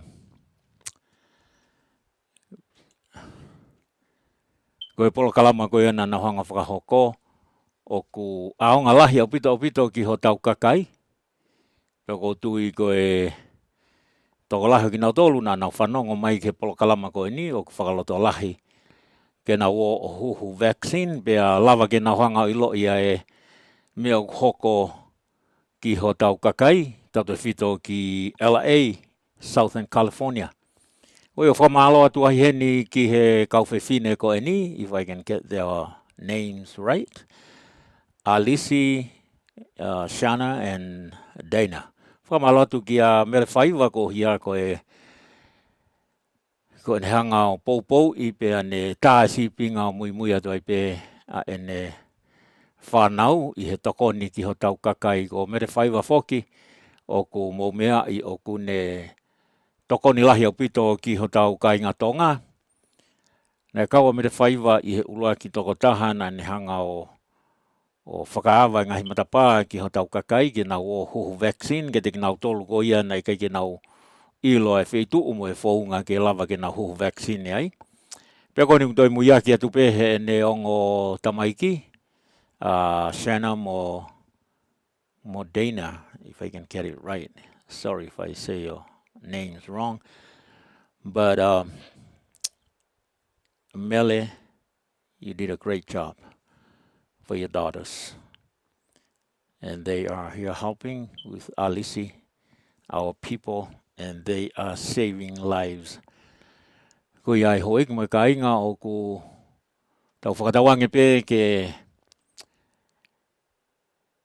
whakamore ke tau whanau hanga ue whekumi ka ngahi mea ke toi tokoni ki ho tau kakai o hange ko e kauwhewhine ko ni beautiful ladies, Tongan ladies.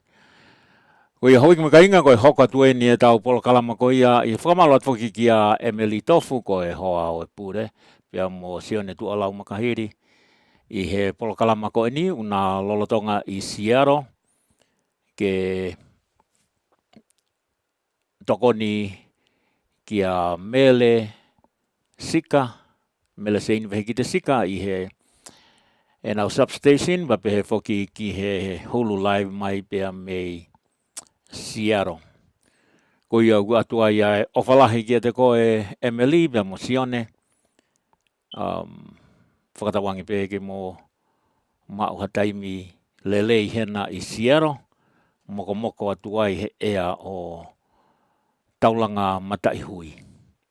Ke he atua e whasi ko ani, ma a sione pea mo Emily, pea me he taulanga matai hui, ko e whasi ko ani, ko e kauhiwa ia pea me he fōfō anga ko ia ai taulanga matai hui.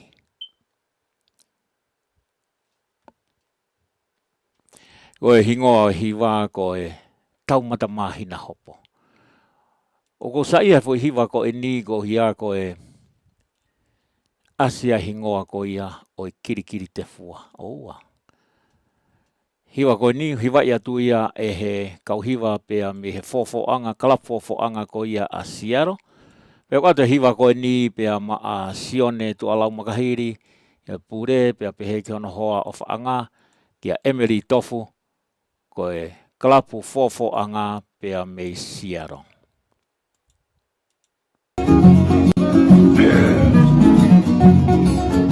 whāti ka te koe Emily. A me whaka ofa tu heni ki a mere whaiwa. Taumata mahina hopo. Me he kalapu fofo anga a siero. Taumi mao, nakamai na hopo. Omakai ko, tani maru. Pampanapana, kashi lomo. Oi mai tato. Mai tani mamata, kanu eo. Kani alaha, koni maru. Kashi elimu, asotiana.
Ngā koe kalapu fofo anga ia, pea me i siero, ato hiwa ko ia koe taumata mahina hopo.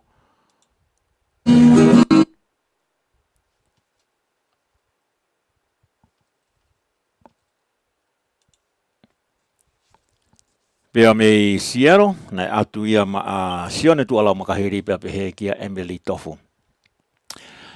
Koe ai hoi kume kai ngā koe tau taimi i South California i Los Angeles koe osi ai mini te walu pea mei he fitu. Atu ai taritari loto fia o ki motolo hono kotoa pe o ku tau kau whakataha i he ahoni i he paenga o e Vake Tali Folau. Fia ke taritari ki motolo he whiawhini.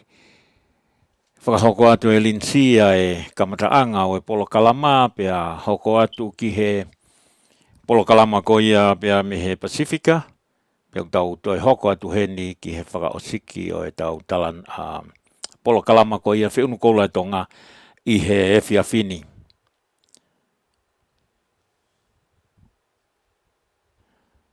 Whamalo atu me re whaiva.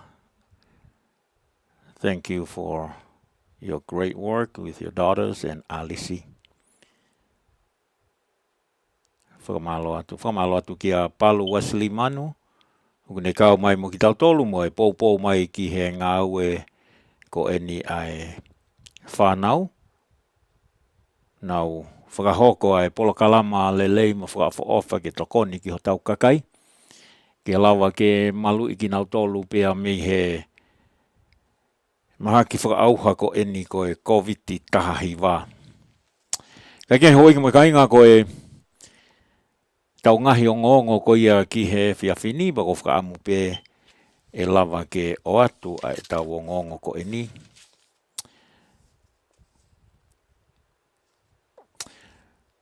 Ko e ane awhina ku wahe atu ai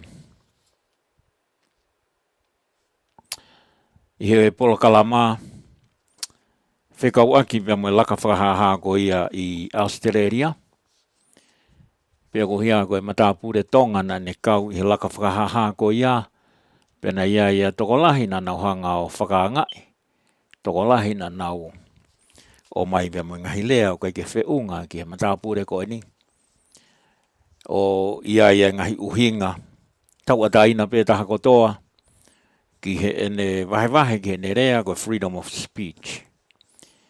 Whanua kotoa pe u ki he nau konistu tone a tau ataina o kakai. Tuku kehe pe a siaina pe a mo kiupa mo ngahi whanua kominiusi. Ngahi whanua kominiusi o ku ikai ke nau tau ataina ki he e nau lea.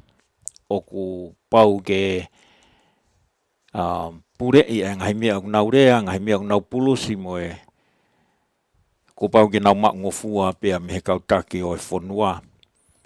Pea ko tahaha mo ui o ku ikai ke tau whiamau ke tau wau ki ai.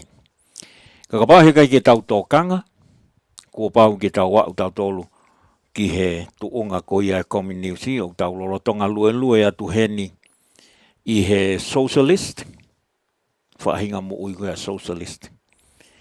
Pea te tau iko atuai ki he Marxism. Pea te tau whakaosi rewa ki he communism. Ko e pure anga o pure I he kominiusi. O ku pure whakatiki tako ia hange ko ia nau whakahoko atu. O ku ikai ke nau tau ataina ki he nau rea. O ku ikai ke nau tau ataina ki he nau koloa. Pea ku ikai ke nau tau ataina ki ho nau taimi. Pea o tau whakaamu pe ke ua te tau wau ki ai. Kako hia ko e lahi ai ikai ke tokanga ai tokolahi o tau kautaki. Pea ko teke mai ai e he socialist, Marxist, pea mo e communist a e nau toka te rine ke ne hanga o liriu a Amerikani. Kai ke he hoi ki mo kainga ko e whakamu pe ki o te tau au ki ai. Pea nā ku talano atu I he tokotaha koe ni na ne to o e whukatonga pea a ua ke tuunga na e vahe mai he tokolahi e nau whakakaukau, which are they entitled ki e nau a lea.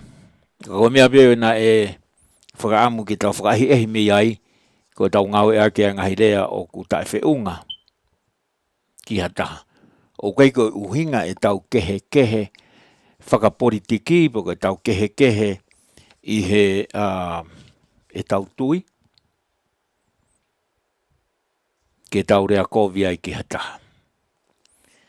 Kono uhinga pe he ko e whaunga ia ko ia o ku tau lulua tato he whakatiki tako.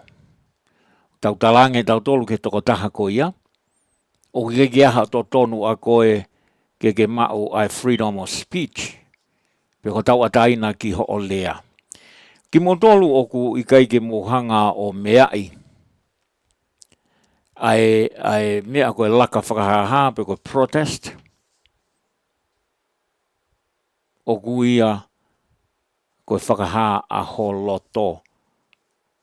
Freedom of expressions. Ina tolu nau laka whakahaha. O ku nau o mai o whakahaha ho nau reo. I he whaunga ko ini. Ko loa pe ke peaceful. Pea uhinga ko e asi ai matapure tonga na e asi mai ai ngai whakaukau mo ngai rea. Ka ko mea lerei pe tau tala noa ho e ki makainga ke lava pe ke tau whi mahi no aki he mea ko ini. Na iai matapure na ne pehe o ku ne hanga tuku hifo ai whonua a tonga. Pea koe whehu I. Anga whewe ne tuku hifo a tonga. Ko hinga ko ne to'o ai fuka. Pena e matapure na ne pehe o ku ikai ke whakalao. Sai pakapau ikai ke whakalao. Pea ku totonu ke tokolahi a kau mo ua o nau to'o ai fuka. Kau ai pia mo ki nau tolu I he akapulu ko ia mate maatonga. Kako hinga pe ko e hau pia me he whakakaukau whehi a pe ha toko taha ko ni ko ne to'o ai fukatonga. Pia halai pe ne mea kotoa ana. koe ta wha koe nai pehe ta whakaapa ki he whonua. Nei kai ki ne hanga o to'o e whuka, toho he kere pe ta mala he whuka, pe te ne hae e whuka. Kana ne to'o whakarerei o mahino ki a te ki nau tolu nau sio atu ki ai. He's proud to be a Tongan. Kau fo'ou foki ki he tau whakakau a tau tolu, fo'ou ki he ki a te ki tau tolu, e kau hataha i halaka whakahaha. Ka koe to tonu ia o ku mau he tangata, hange koe ni ko matapure koe ni, koe ne to tonu ia a ana, mo ne tau ata ina whaki e he pure anga Australia. He kamana ke keha ne to tonu ki ai e hau a pure anga Australia o puke. Ka ko hinga hono tuku ange, i he konisi tūtone a Australia, o tau ata ina kakai, me whonua ko toa peo, nau tau ata ina ke whakahaho nau reo. Pea ko reo ine kakai koni, o whakaha ia, i he e nau laka. O nau whakaha u kai ke mau loto, ki mau tolu ki he lockdown. Pea neongo pe o ku uhinga lele, tau uhinga ki ai, o maalunga ngehe uhinga ko eni, ai pure anga, ka utonu pe ke tau toe wakai whakalelei, ko hea koe uhinga o e lockdown, pea ko hea koe uhinga o e taifia maarie a kakai ki he lockdown. Ko ngahi mea ko toa pe u lava pe ke tau hanga o wakai, pea tau hanga o analaiso, pea tau talanoa i, pea lava ke tau toki mau ai mooni. He kono hinga ko e tau pehe pe u kai keha to tonu e toko taha ko e ni ke laka, pea kau ai mo ne to'o ai fuka. U tau hanga rewa tau tolu o to'o ai right, pe ko e tau ataina freedom of speech e toko taha ko e ni. Ka hiri ko ia u tau hanga tau tolu o practice a e tau right a ki tau tolu ke tau rea aki, a mea u tonu ke tau rea aki. Ai kono whakarea mahi no, I have the right ke utalatu ke toko taha ko ni o kuhala. But he doesn't have the right ke ne whakaha mai e ia, ko e ku right a kue, mo ku freedom ke u whakaha. Toko taha pu toka pe o ku tau ataina pe koe ki ho orea, pe o ke tau ataina pe koe ke whakaha, ka koe mea ko toka pe o tau o mai e tau uhinga, ke ne hanga o pou ai uhinga o e tau whakaha a ho tau loto. Ko tui pe koe lava pe ke tau wako, koe mea o ku tau whakaha pe ho tau loto, i he whounga o ku whakaapa-apa, ka ko hia koe ngahirea na e ngawe aki. Si tā palasia ma tā pure koe ni. O ta whakaamu pe he koe taimi ko ia toi hu mai ai hataha koe whaamiri e toko taha koe ni o ai atu mua ngai lea, pe te tawa o rewa ki he mea koe tau kape i he mitia. Koe mea ia o tau whaamu ke tau ngawe ake mitia i ha whounga o ku professional, whounga o ku civilize. Ia moha whounga ke tau whakahatu ki mamani tau laka he civilize. Ka pau ko whia laka, tau ataina ia aku keu laka. Even ka pau te to'o te fuka. Toko taha kotoa, unau kau he laka whakaha, unau to'o e fuka ke mahino, ko whea whonua ku hau me iai. Ka hunga whoko e who'ou ka te tau tolu. This is new to see a Tongan flag i he protest. Pea ko tau hanga rewa tau tolu o whakahalaki. We are not there yet. Ka koe laka eni e whakamamani lahi. Tonu ke tau laka, whakahaho tau loto, i he whounga peaceful. Ko i peka pau ke hataha u laka mo e whuka pene whaihanga he ulunganga tae whiunga ki ai. Kaike, koe ki whakamal ala tupe ia ke ta whaaki ko ia. Toko taha ko toa pe has the right and has the freedom of speech. You are free to speak whatever you want, as long as you don't take the freedom of the other person.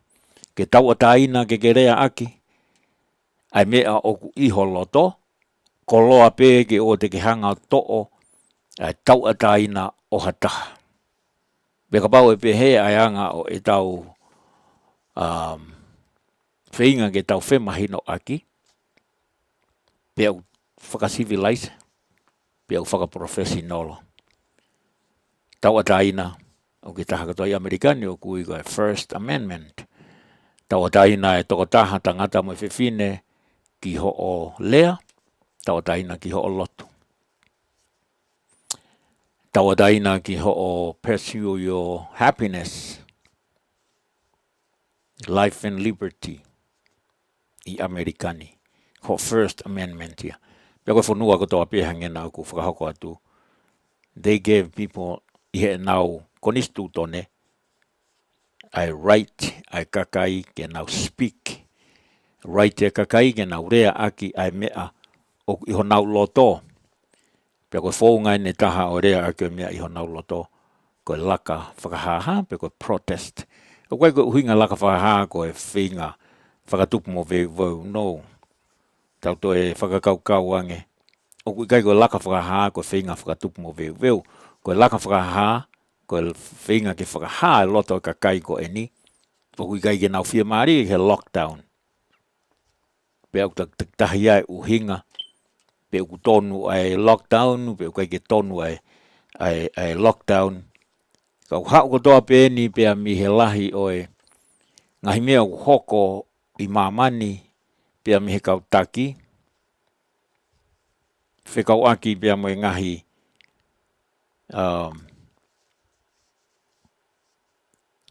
tu uni. O igai ke pau, ki he kakai, koe hako e tu uni ko ia, o ku totonu ke nau mui ai. Whakatatau ki he, o Amerikani tau te whiru ki Los Angeles, o ku toi whakanganga ke tui mask. Pea koe tui mask, koe step ulua ki ia, pea ua tu pe koe lockdown. Ka kuo ulu kalo e kakai i he mea koe lockdown. Pea e whahinga te nau pehe. Anga whewhe ai whakanga i o lockdown tu ne pure anga ko inga ko whenga ko ia ke mo ui e kakai. Ngo oni au pito. O tau loto ke mo ui e kakai, tau loto ke huhu vaccine e kakai. Ka ko hinga koe ngahi information o mai me he kau taki o lunga. O kui kai ke pau, o ku nau flip-flop, ke he ahoni, ke he nau rea pongpongi, ke he rea he wui ke hoko mai. O kai ki lewa ke pau ki he kakai, ko hakai mea o ku pau ki ai, a mea ke nau tui ki ai. Ko e taha o e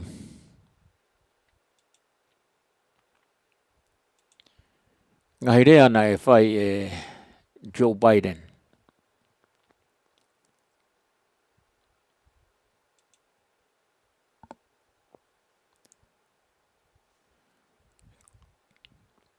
Whikawaki pea mo e kinau tolu o ku huhu vaccine. Pea ko tui ko taha ia o e ngahi uhinga.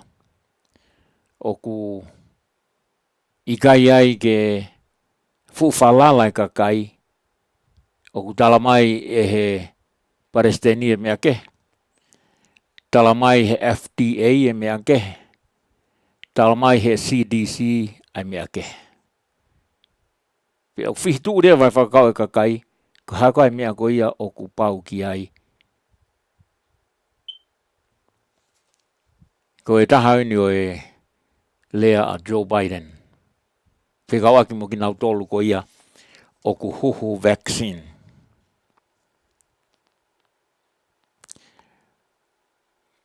Pea o ku lolotonga whinga a Joe Biden ni mo kautaki. Ki he kakai ke nau mai o huhu vaccine. Ka hunga koe ngahi misinformation ko ni koe o ku mau e he kakai. Pea kuia ere vai whahinga ku nau toi holo mui pea me he huhu vaccine. Koe hako e mea kupau ke uluaki. Nai whakaha mai ko ki motolo huhu vaccine. Te mo malu pea me he puke i he COVID tahaiwa. Pe koe vailasi koe ne COVID tahaiwa. Pe koe coronavirus. Pea huhu ai e whahinga toko lahi. Toi hao rewa pea moe tala ia e taha. e Dr. Fauci, ke mo tui mask, even ke mo tolu ko mo fully vaccinated. Peko ne hoko mai ko ia lea ko ia o ku kehe a rea a Joe Biden, pe kehe rea a Dr. Fauci, kehe mea o tala mai he FDA, peko toi tu uma lewa kakai, orewa nge, ko hako e mea o tau pau ki ai. Ko e tala mai e Joe Biden, if you are fully vaccinated, you don't need to wear a mask. However, Dr. Fauci, tala mai, if you are fully vaccinated, even if you are fully vaccinated, ka pau ke osi hoho, o lava fo i huhu tu owa, ke i fie maa upe ke tui mask. Pe au confuse i rewa kaka ia, pe ko hako e mea koa o ku pau ki ai. Ma wo huhu ka tala mai ko hinga, o kai ke he kai ke mau toi tui ai mask. He kono hinga foki, ko tui ai mask, ke te malu me COVID tahiwa. Ka ku tala mai he FDA, ko ki mau tolu o ku mau huhu vaccine, o ku mau malu me he COVID tahiwa. Behene rewa, whakaoka kai, it's worth ai kau he i he huhu ko ia. He kono huinga, ke ua te tui mask. Peko osi peko e huhu, haua Dr. Fauci o tala mai, ke i fia maa upe ke mo tui ho mo mask, even a ke mo tolu ko ia ko mo osi huhu kakato lava ho mo fo i huhu e ua i he vaccine. Tapi he rewa he kakai, ko he rewa no aonga o mau huhu vaccine, ka pau o ke fia maa ke mau tui mask pe o tatau mo ki nau tolu ko ia, o te keke nau huhu vaccine. Ayo kono whakarea taha, ta koe kia aonga ia mau huhu vaccine. He utala mai, he kai ke mau puke, he kai ke mau whakamafola. Ko huinga ia o tui mask, ke ua te whakamafola, pe ua te mau e COVID tahiwa. Ka kapau rewa o osi ai te huhu utala mai ko huinga he kai ke mau ai COVID tahiwa, pe he kai ke whakamafola COVID tahiwa, i he vailasi. Ka tue tala mai ke tui mask, o ku tuu whailonga whehu rewa, ka hakai mea pau ki ai. Sai ko tuuni mai ko ni koe ke tui mask i Amerikani. Whakatatau ki he whakatotolo pia mo e ongo pia me he whakatotolo ki koe o e uhinga ko eni. Haka uhinga o ku whai atu tuuni koe ni upaupe u ki ai uhinga o ku whai atu tuuni ai pure anga ke toi tui ai mask. Pe ko hono hoko koe whakamalohi, mandate, pe koe hoko koe lao, ko pau ke tui ai mask. Pe ai mo ngai wheitu hange ko Washington, i he federal building, talai Pelosi, ko koe te ke hau ke federal buildings, o koe te ke ui ai mask, e lava pe arrest koe. Koe mea aini o ku whiwhiri ai kakai, pe anau pehe, it doesn't make sense. Koe pe whahinga tu mai koa Pelosi o lea mai, o koe ke tui mask, ka uku i he federal. Pe aho vare pe, fo i miniti hoko mai pe, o ku rea mai ne tui e mask. Pe o koe rewa ke pau o tui mask, pe o koe ke tui mask i he federal building. Sai, pe koe taimi koe kou apalai ai lao. O koe kei ke apalai tatau. Koe kakai koe a koe citizen o Amerikani. Whikau ke na o huhu vaccine.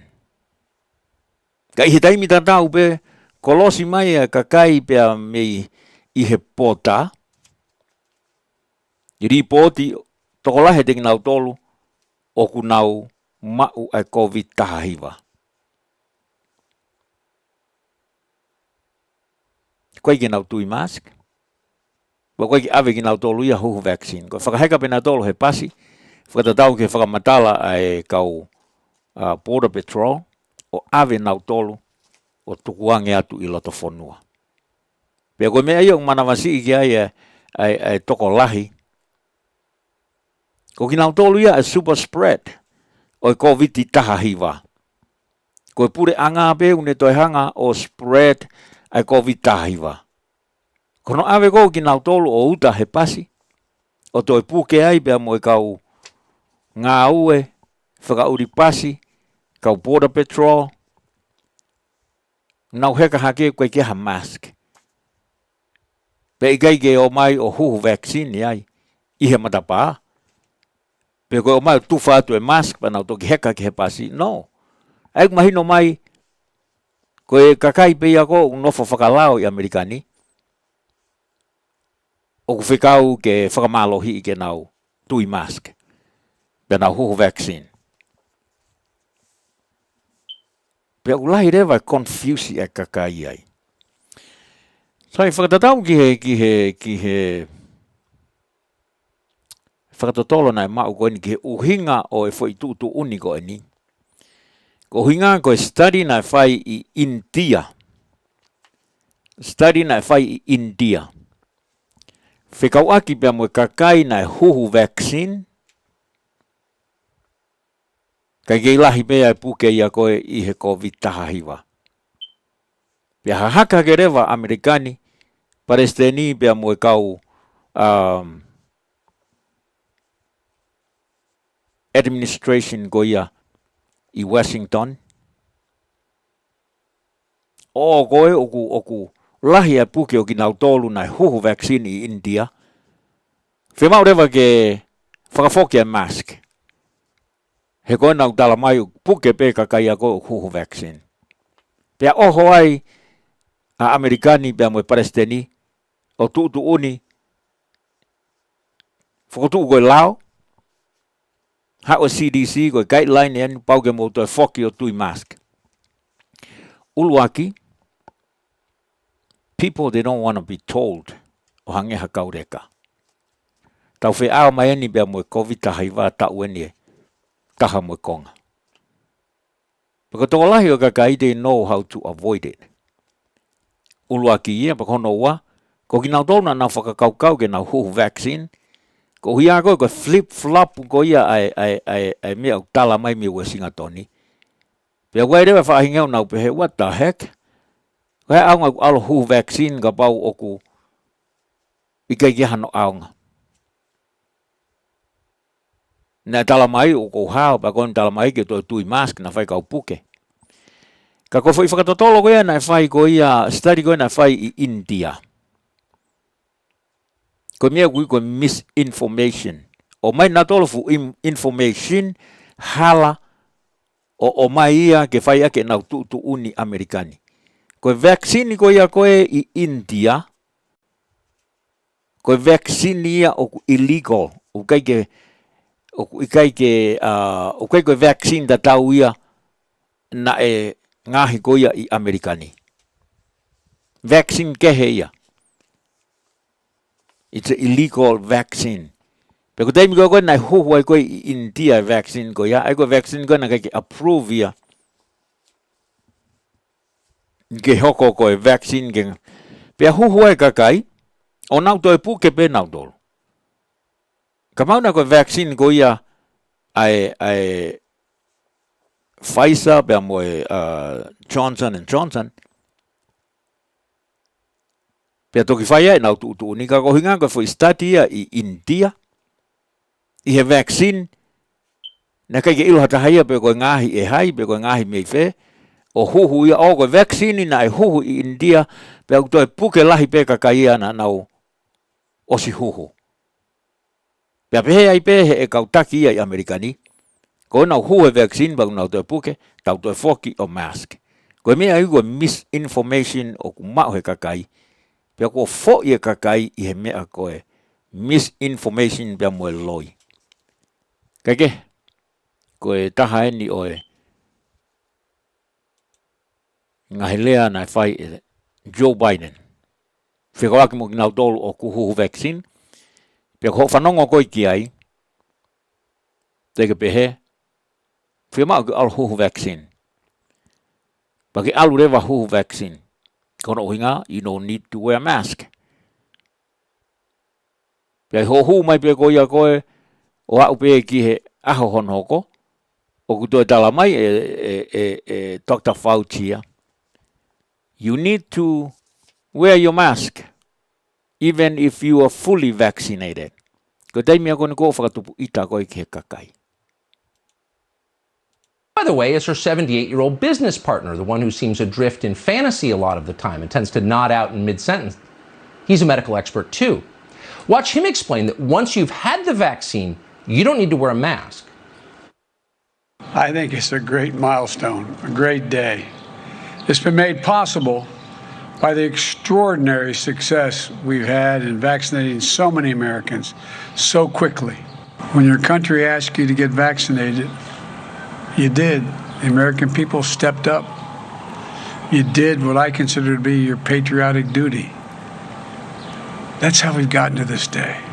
If you've been fully vaccinated, you no longer need to wear a mask. Let me repeat. If you are fully vaccinated, you no longer need to wear a mask.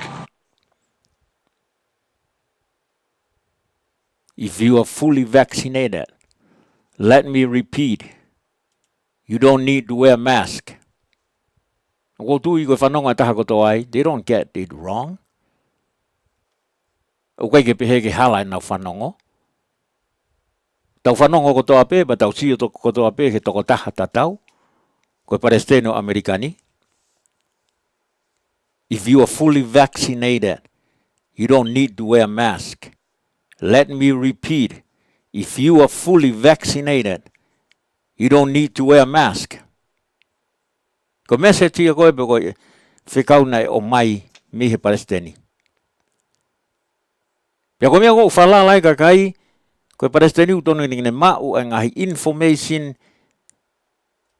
mo oni taha. The facts, mo data, ke makatu o ngai e nau o mai o tala mai ke kakai koe ha mea o kufai. If you are fully vaccinated, you don't need to wear a mask. Let me repeat. If you are fully vaccinated, you don't need to wear a mask. Hoi me kainga. Ko taimia ko ni koe o ku tui ai kakai ki he mea ko ni ko no whanongo ki ai tau te whito ki he Palestini.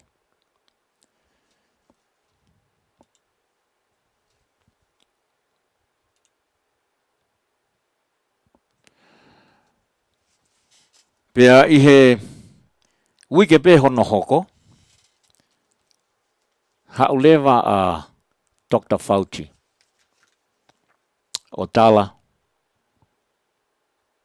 you have to wear a mask, even if you are fully vaccinated. That's how people get confused. Biden said, if you're fully vaccinated, you don't need to wear a mask. However, Dr. Fauci, you need to wear your mask, even if you are fully vaccinated. Whanonga rewa kia kakaipa o kai rewa ke nauto e whalala. They don't trust. They don't know who to trust. FDA say one thing, CDC say one thing.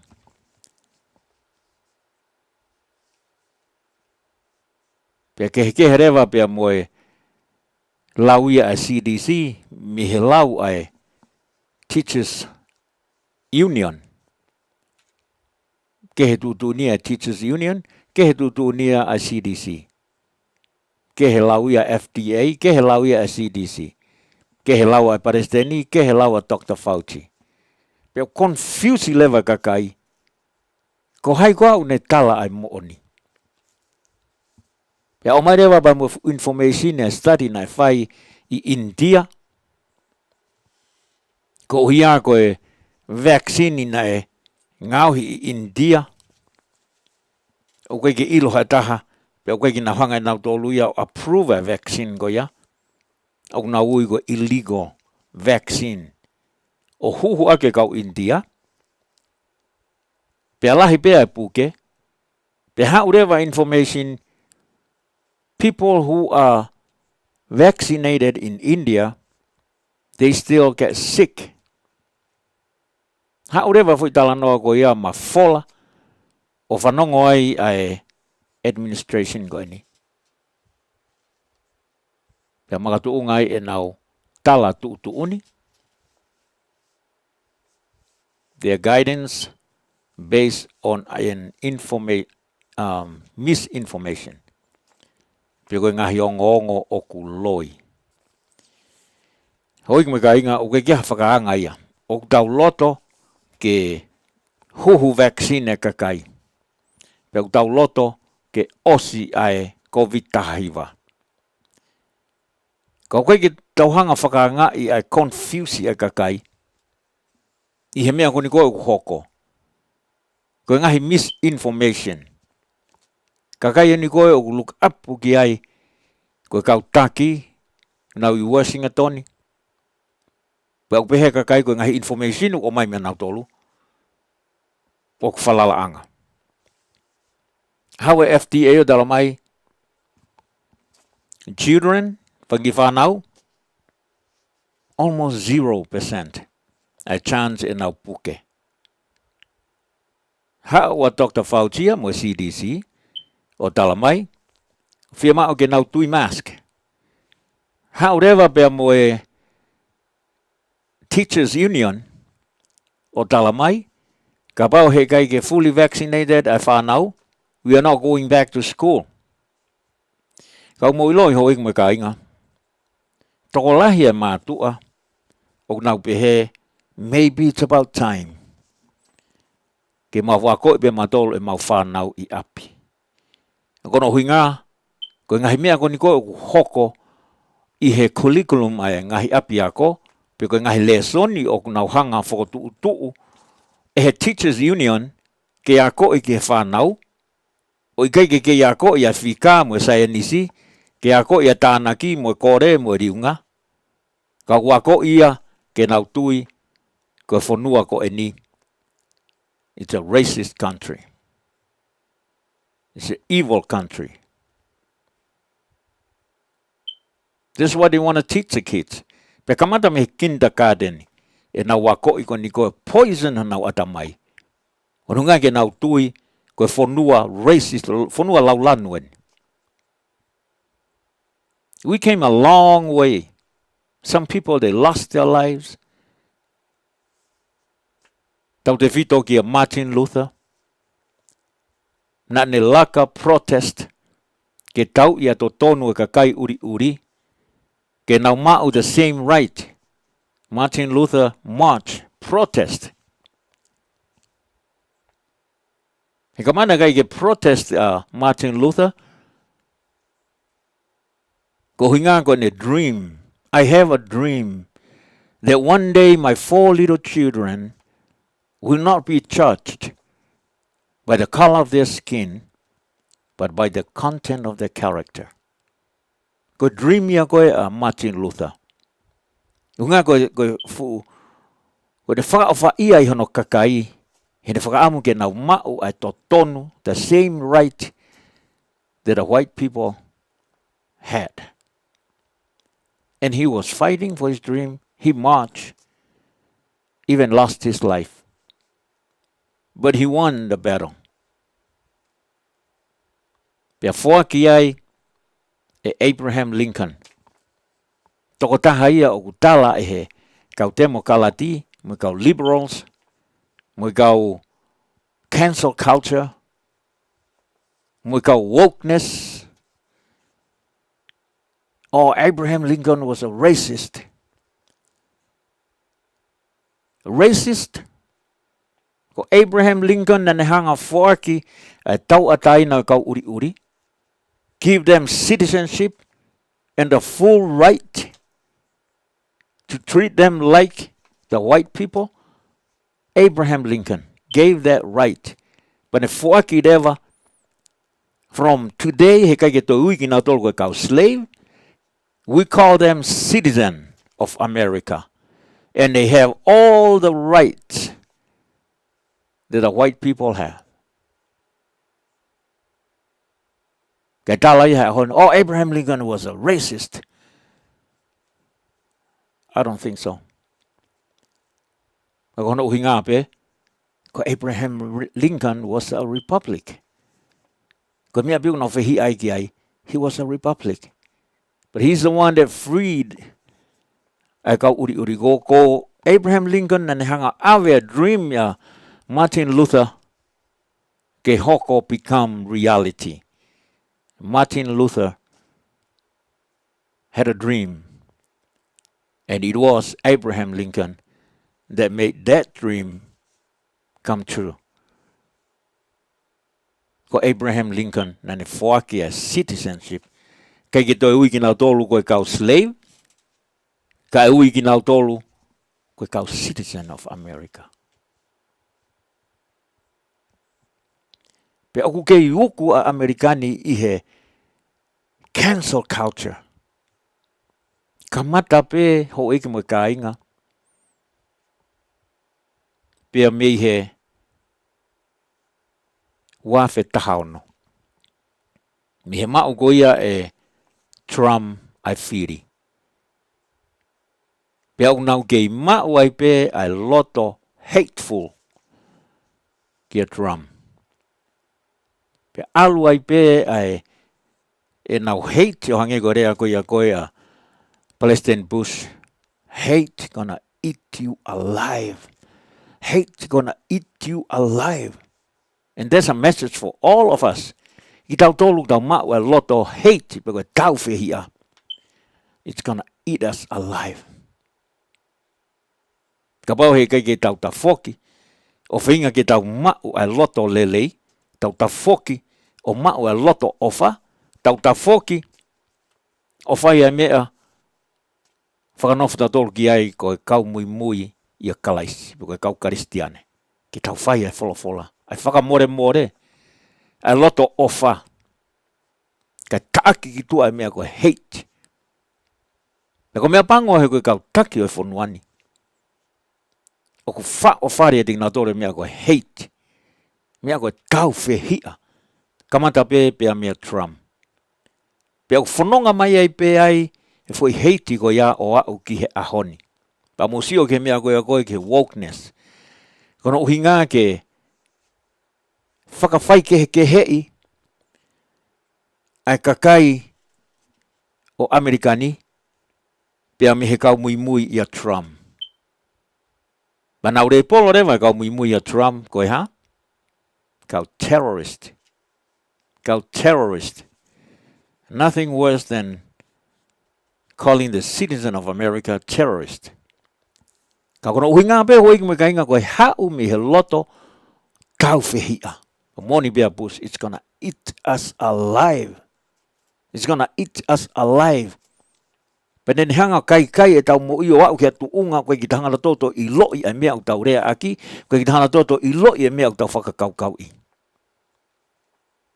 Tau pehewe tau tolu koe tonu ia. Kau tau whai atu tau tolu ia i he hala ki heri. Kono whenga taa ia tila mo i kakai unau mai loto tau whihia. Pe he kai peke nau give up ki nau tolu. Kakai loto tau whihia, they'll never give up. Kai oua pe ko to'o a lot of hatred man nau tolu. They'll never change. They'll hang on. Ki he mea unau tui ki ai. Even ka pau te nau alu whakataha mo ia ki heri. Ko e Palestini ko ia tai mini. Hoi ke me kainga. Whakamore atu pe. Oku toi mai i he seas katolika. Kono hinga ko seas katolika, ko teaching e seas katolika o koe ki toi awhe. Abortion? No. Maria kakai tangata? No. Pe tu wai pe a siasi i he foi mooni ko ia. However, a Joe Biden o toi mai ai, I am a dedicated Catholic. Kono inga ki whakakoe kakai, ko tangata rerei, tangata katolika. Tangata lotu.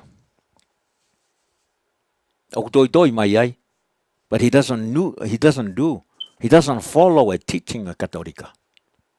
Pakono ke he be mai he kakai ni.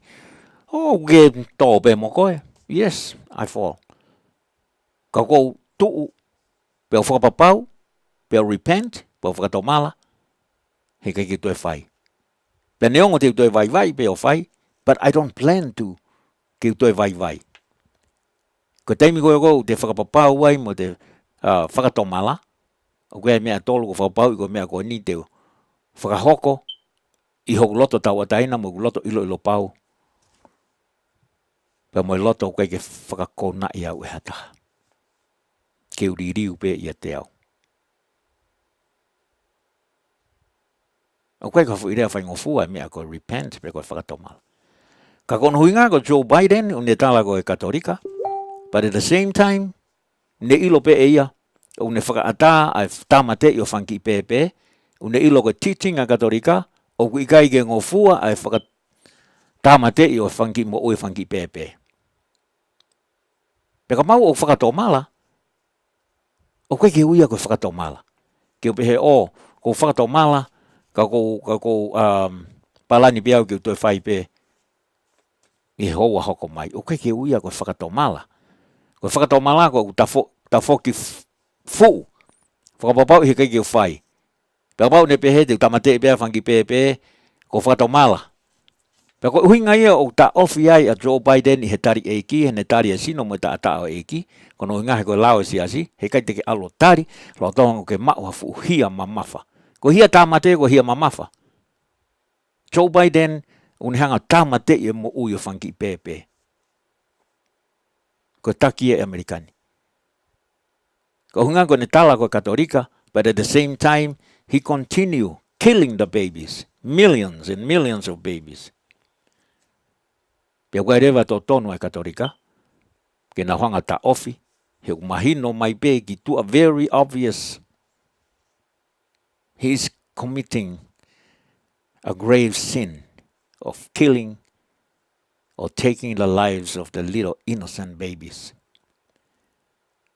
Hoik me kai ngau te whakafoki mai ene Joe Biden, ai mea nai saini ki ai executive order Trump, ke ta ofi ai tamate I o whanki pepe, ko ni o te saini Joe Biden, ke whakangofua ai to o mo ui o whanki pepe. Pea koe mea ia koe oku whakatupu ita he taime ni hii. Kono ngahe koe kau taki koe pure angani. They know how to twist ai lea, ko hinga ke ongo sai ke te ringa, but they still doing exactly the same thing. Tamate e whanki pepe. Pea hange pingunu koe nau teke ngahi mea, pea na honga rewa o liriu a definition. Definition of racist. Racist, ko hono new definition is, if you don't believe what I tell you, then you are a racist.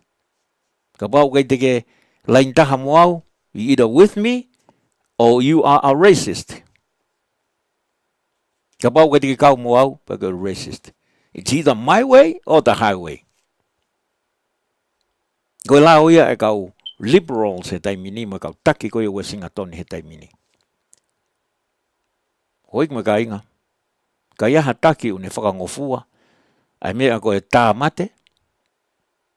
We're not going to go far. Koe country koe ni e tū ulu ki lalo. Kaha ia o ngahi lea a John Paul II. America, your greatness is measured by how you defend the defenseless. Pono wharea whakatonga I he lea ko ia John Paul II. Amerika, ko mou to am, ho mou malohi, o kum fua akia mea fua, ai lava ke mou malui, ai mo ui, o ki nau tolu ke ki nau lava malui e nau mo ui. Pene hanga peo tala mai hanga tonu. O tau te fito, ki he mo ui o whanki pepe I manawa. How can they defend themselves? Babies in the womb. We don't give them the right. They have the right to live. Ka right here na whake he o tua na ne whakatupu mai ke mo ui. Na kai ke whakatupu mai he o tua ia ke tāmatei. Ka Ka una hau benga he uhinga kehe. Ko uhinga ke vari aki ai foi uhinga ko ia. Oh, the women's right. Oh, ko mo ui a whae, ko right that women get protected in mo ui. That's BS. Whakatatau ki he data. Ko peseti o e kakai fe fine o kunau to'o e nau pepe ko ohinga ko ya o kia tu unga whakatu tāma ko e nau mo ui. Kai kia ui o peseti e taha. Not even 1%. Ko ki nau tolu kuia koe o ku nau to e nau pepe ko ohinga ko e ngai whaunga whakamalo hi pe ko rape peseti e tolu. Ka ki nau tolu kuia koe o ku nau tala ko to tonu e kai whewhine. It's not right. They just take their babies, ko hinga ko e uhinga. Oh, it's a freedom of choice. I'm free to choose. It's my body, and I can do whatever I want with my body. Yeah, you can do whatever you want with your body, but not with somebody else's body. Ko sino ia toko taha o ku kono heartbeat, o kehe mi ho heartbeat. DNA, kehe mi ho DNA. Fingerprint, o kehe mi ho fingerprint. But the bottom line is, ko mo ui na whakatupu he otua, and he has the right to live. Pero marewa ue hataki hange ko lau ko niya John Paul II. America, your greatness is measured by how you defend life. Especially those who cannot defend themselves.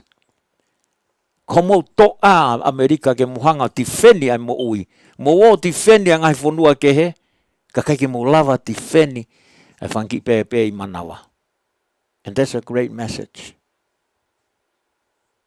Ka pau ke mo lava defendi ai mo ui whanki pepe.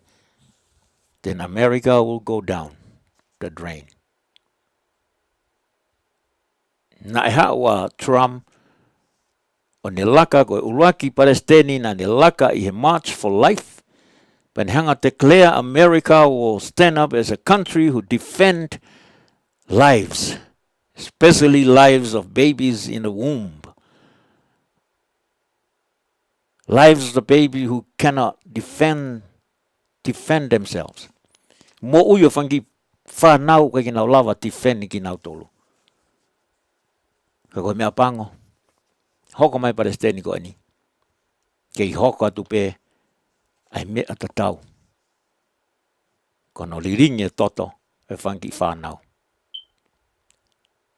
America is going a wrong way and in a dark way. We are heading to inflation. It's coming. And we are heading to a dark America. Tau sio hingai mea hoko ki he social life Americani. Racist. Even o mai ke military ke divide I kakai popo ke Trump. Hono hinga pe they scared of Trump. Why? Because Trump stands with God. God is the truth. Trump stands with the truth. And who is the truth? God.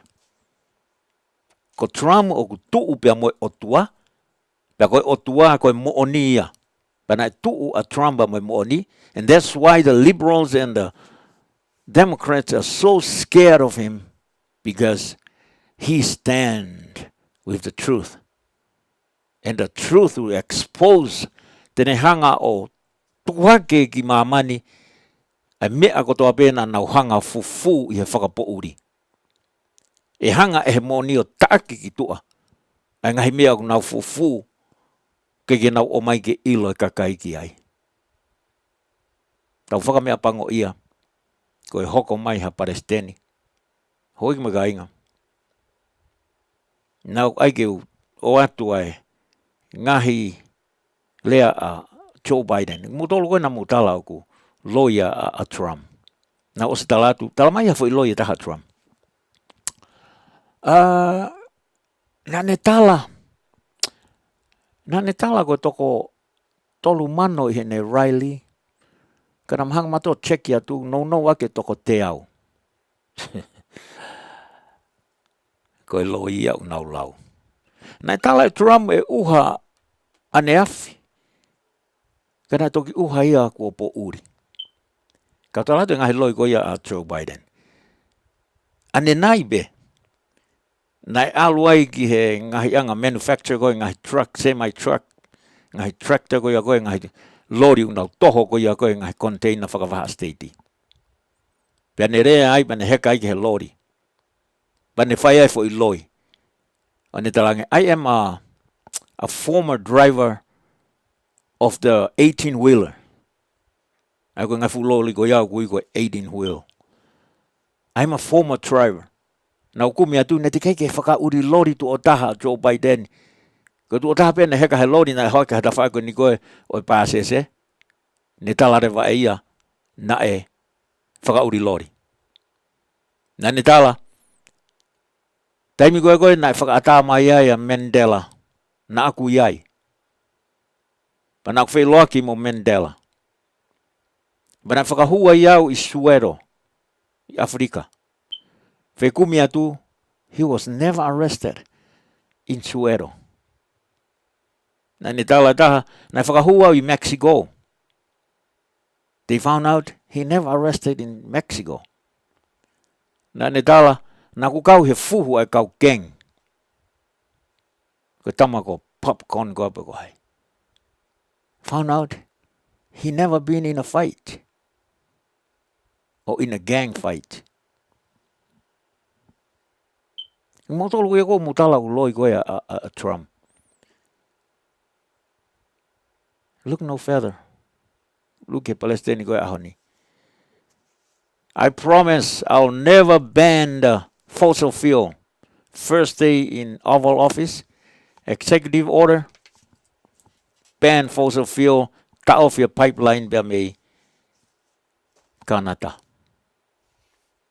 Talking about lies? Talking about a liar? Hoing me kainga me apango ko ose dai mi ko kore fa more atu. Te tatau atu he ko kore fa more atu sione mo Emily. I he ki ova atu dai mi. Ko lahi apito pe mi ki tau tano ke ho iki ko e ngahi. Uhinga o ku apulu ai kakai I he huhu vaccine. There's so many misinformations o mai tau te fito mea te kinau tolu ko ia I olunga FDA, kehe ne lau, kehe me CDC, kehe lau a Joe Biden, kehe lau a Dr. Fauci. Pea koe ke ila ka kai ko haukai mea te nau tui ki ai. Ai peherewa he toko lahi, toko fu mea ka toko ni this whole thing is a baloney. Pea koe ki whakanga hataha e kai ki nau o huhu vaccine. Ko huhu vaccine toho mask, os because with my took the photos. No, wear your mask even if you are fully vaccinated. Confuse lewa kakai mone lau koia. Sone makahiri ko interfihi whakau kakai. Koe ke nau toi tui ko hakai mea kumoni. Kake hoi me kainga o kuiaia ofa lahi atu ke te kumotolo hono ko toa pe I he aho ko eni. Kumotolo mo ngai whamiri. Whakatawange pe ke mo mao ha e fiafi o ku whonu I he kresi mo e lau maria eiki. I ne whaitapo eki na ki mo tolo tonga mo malolo I he pōni. Whakafo o mo ngahi mau angai vi peka pau kono whinangalo ke tau toe au ki a pongpongi. Whakatawange pe ke tau whanonga pe mo hono lau maria. Ke whai ai pe ngahi mea une whinangalo ke tau whai. Tau mau e loto lelei o te tau mau e loto tau whihi a. Tau mau e loto ofa. Tau mau e loto whakamore more. Pake tau mau e lau maari e ho tau eiki. O whalai atu e te kumo tolo hana kotoa pe. Pea mo ngai whamiri.